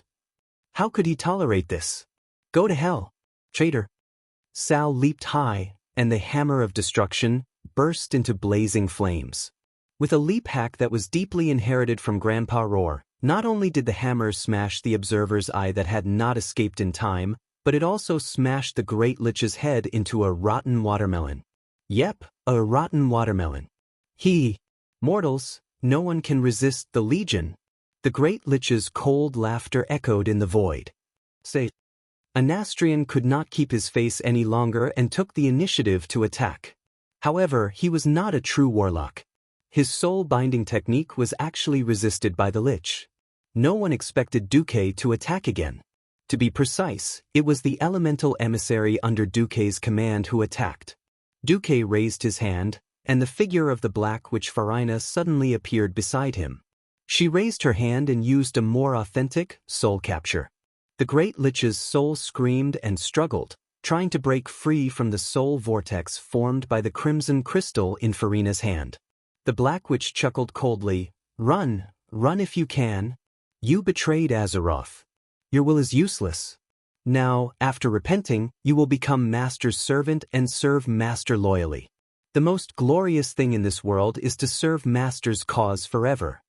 Farina's entrance was a pain in the ass for the mortal experts. How did the backbone of the cursing sect, who was originally loyal to Kel, Fizad, suddenly become Duque's die-hard fan? Not only was she fanatical, but she also came to fight for Duque. Everyone could imagine what would happen to this traitor if he fell into the hands of such an evil woman. "Sal, give me this guy's soul. You don't have any objections, do you?" Duque asked as he swatted away a tentacle. "No problem." Sal was resolute and did not even look at the Sun King. The problem now is not the Alliance and the Horde. I'm fine. Duque waved his hand. Everything is going according to plan, Isra replied with a smile. Was it all part of the plan? Could it be that even the traitor among the Forsaken was part of Duque's plan? Sal, Wajin, Orgrim, and the Sun King were all shocked at the same time. Someone's changed. Duque slapped Xianxia, who was immersed in her sadistic fantasies, on the shoulder and woke her up. If there were no outsiders, Duque would even kick her on her perky and elastic butt. The formation that besieged Thun suddenly changed. Alexstrasza and Malygos were still attacking fiercely. Isra's figure seemed to be exiled by the magic of the warlocks, and her whole dragon body became illusory and transparent. However, everyone could still clearly feel her natural resistance halo, which was counteracting Thun's natural attribute attack. The most exaggerated one was Nozdormu, whose huge sand dragon body became slow. Although it was only a little bit, everyone could feel that this guy was already a good-for-nothing. How dare you be distracted while fighting me? Are you looking down on me? Thun let out an angry roar. No, we didn't look down on you. With Duque's voice, Xianxia quickly became bigger. As the Black Dragon Princess, there was an absolute gap in strength between her and the 4 dragon aspects. As the closest in strength to the dragon aspects, she was qualified to succeed as the Earth Guardian. Even if she couldn't do as well as Nozdormu, it was not a problem for her to defend more and attack less. No matter how strong Thun was, it was impossible for him to completely ignore the attack of a genuine demigod creature. Damn it, the whole cave echoed with Thun's roar. In the void battlefield, the Eridar twins' faces turned green. Because just when they ordered the void battleship to release the demonic troops and spread out the formation, they suddenly felt a strong magic fluctuation. The magic turbulence that was surging enough to interfere with space was dominating the entire airspace. In the countless battles between the Burning Legion and the dragon race, the demons knew that there were only 2 existences in the entire dragon race who could do this. One was the dimensional dragon king, Nozdorm. The other was, in the Void Fortress, a dazzling icy blue light shone. The light was so bright that it was comparable to the light of the sun in an instant. A beautiful and gigantic dragon was standing at the entrance of the fortress, displaying its terrifying and oppressive figure. Malygos. I am the incarnation of magic. The arrogant voice was transmitted to the void battleship 10,000 meters away through the violent elemental fluctuation. That Malygos body was bursting with a storm-like frost element. As soon as he appeared, he froze all the void trash at the entrance of the fortress. This, a low-level void lord of the Apocalypse Guard, turned to look in the direction of the void battleship. His questioning voice reached the Eridar twins' ears. Didn't you say that the 4 dragon aspects aren't here? The Burning Legion and the dragon race had been fighting each other for so many years and knew each other very well. Every single dragon aspect was in existence with shocking strength, and they could easily take on a high-tier void duke on their own. Generally speaking, at least 3 high-rank void overlords were needed to stall a dragon aspect. And this was under the situation where the dragon aspects did not cooperate with each other. Once all 5 dragon aspects were present, with the support of the planet's protective formation, the Burning Legion would be helpless. They could only be cannon fodder. Impossible! How could Malygos rush back in time? Alesis shouted in shock. Among all the dragon aspects, Alexstrasza and Malygos had the worst mobility. It was not easy to create a portal that allowed them to pass through. Moreover, Thun would not let them go so easily. What exactly happened? You're tuning in to the Wang Lin's Journey YouTube channel. Don't forget to subscribe and join us on this journey to catch the most captivating stories.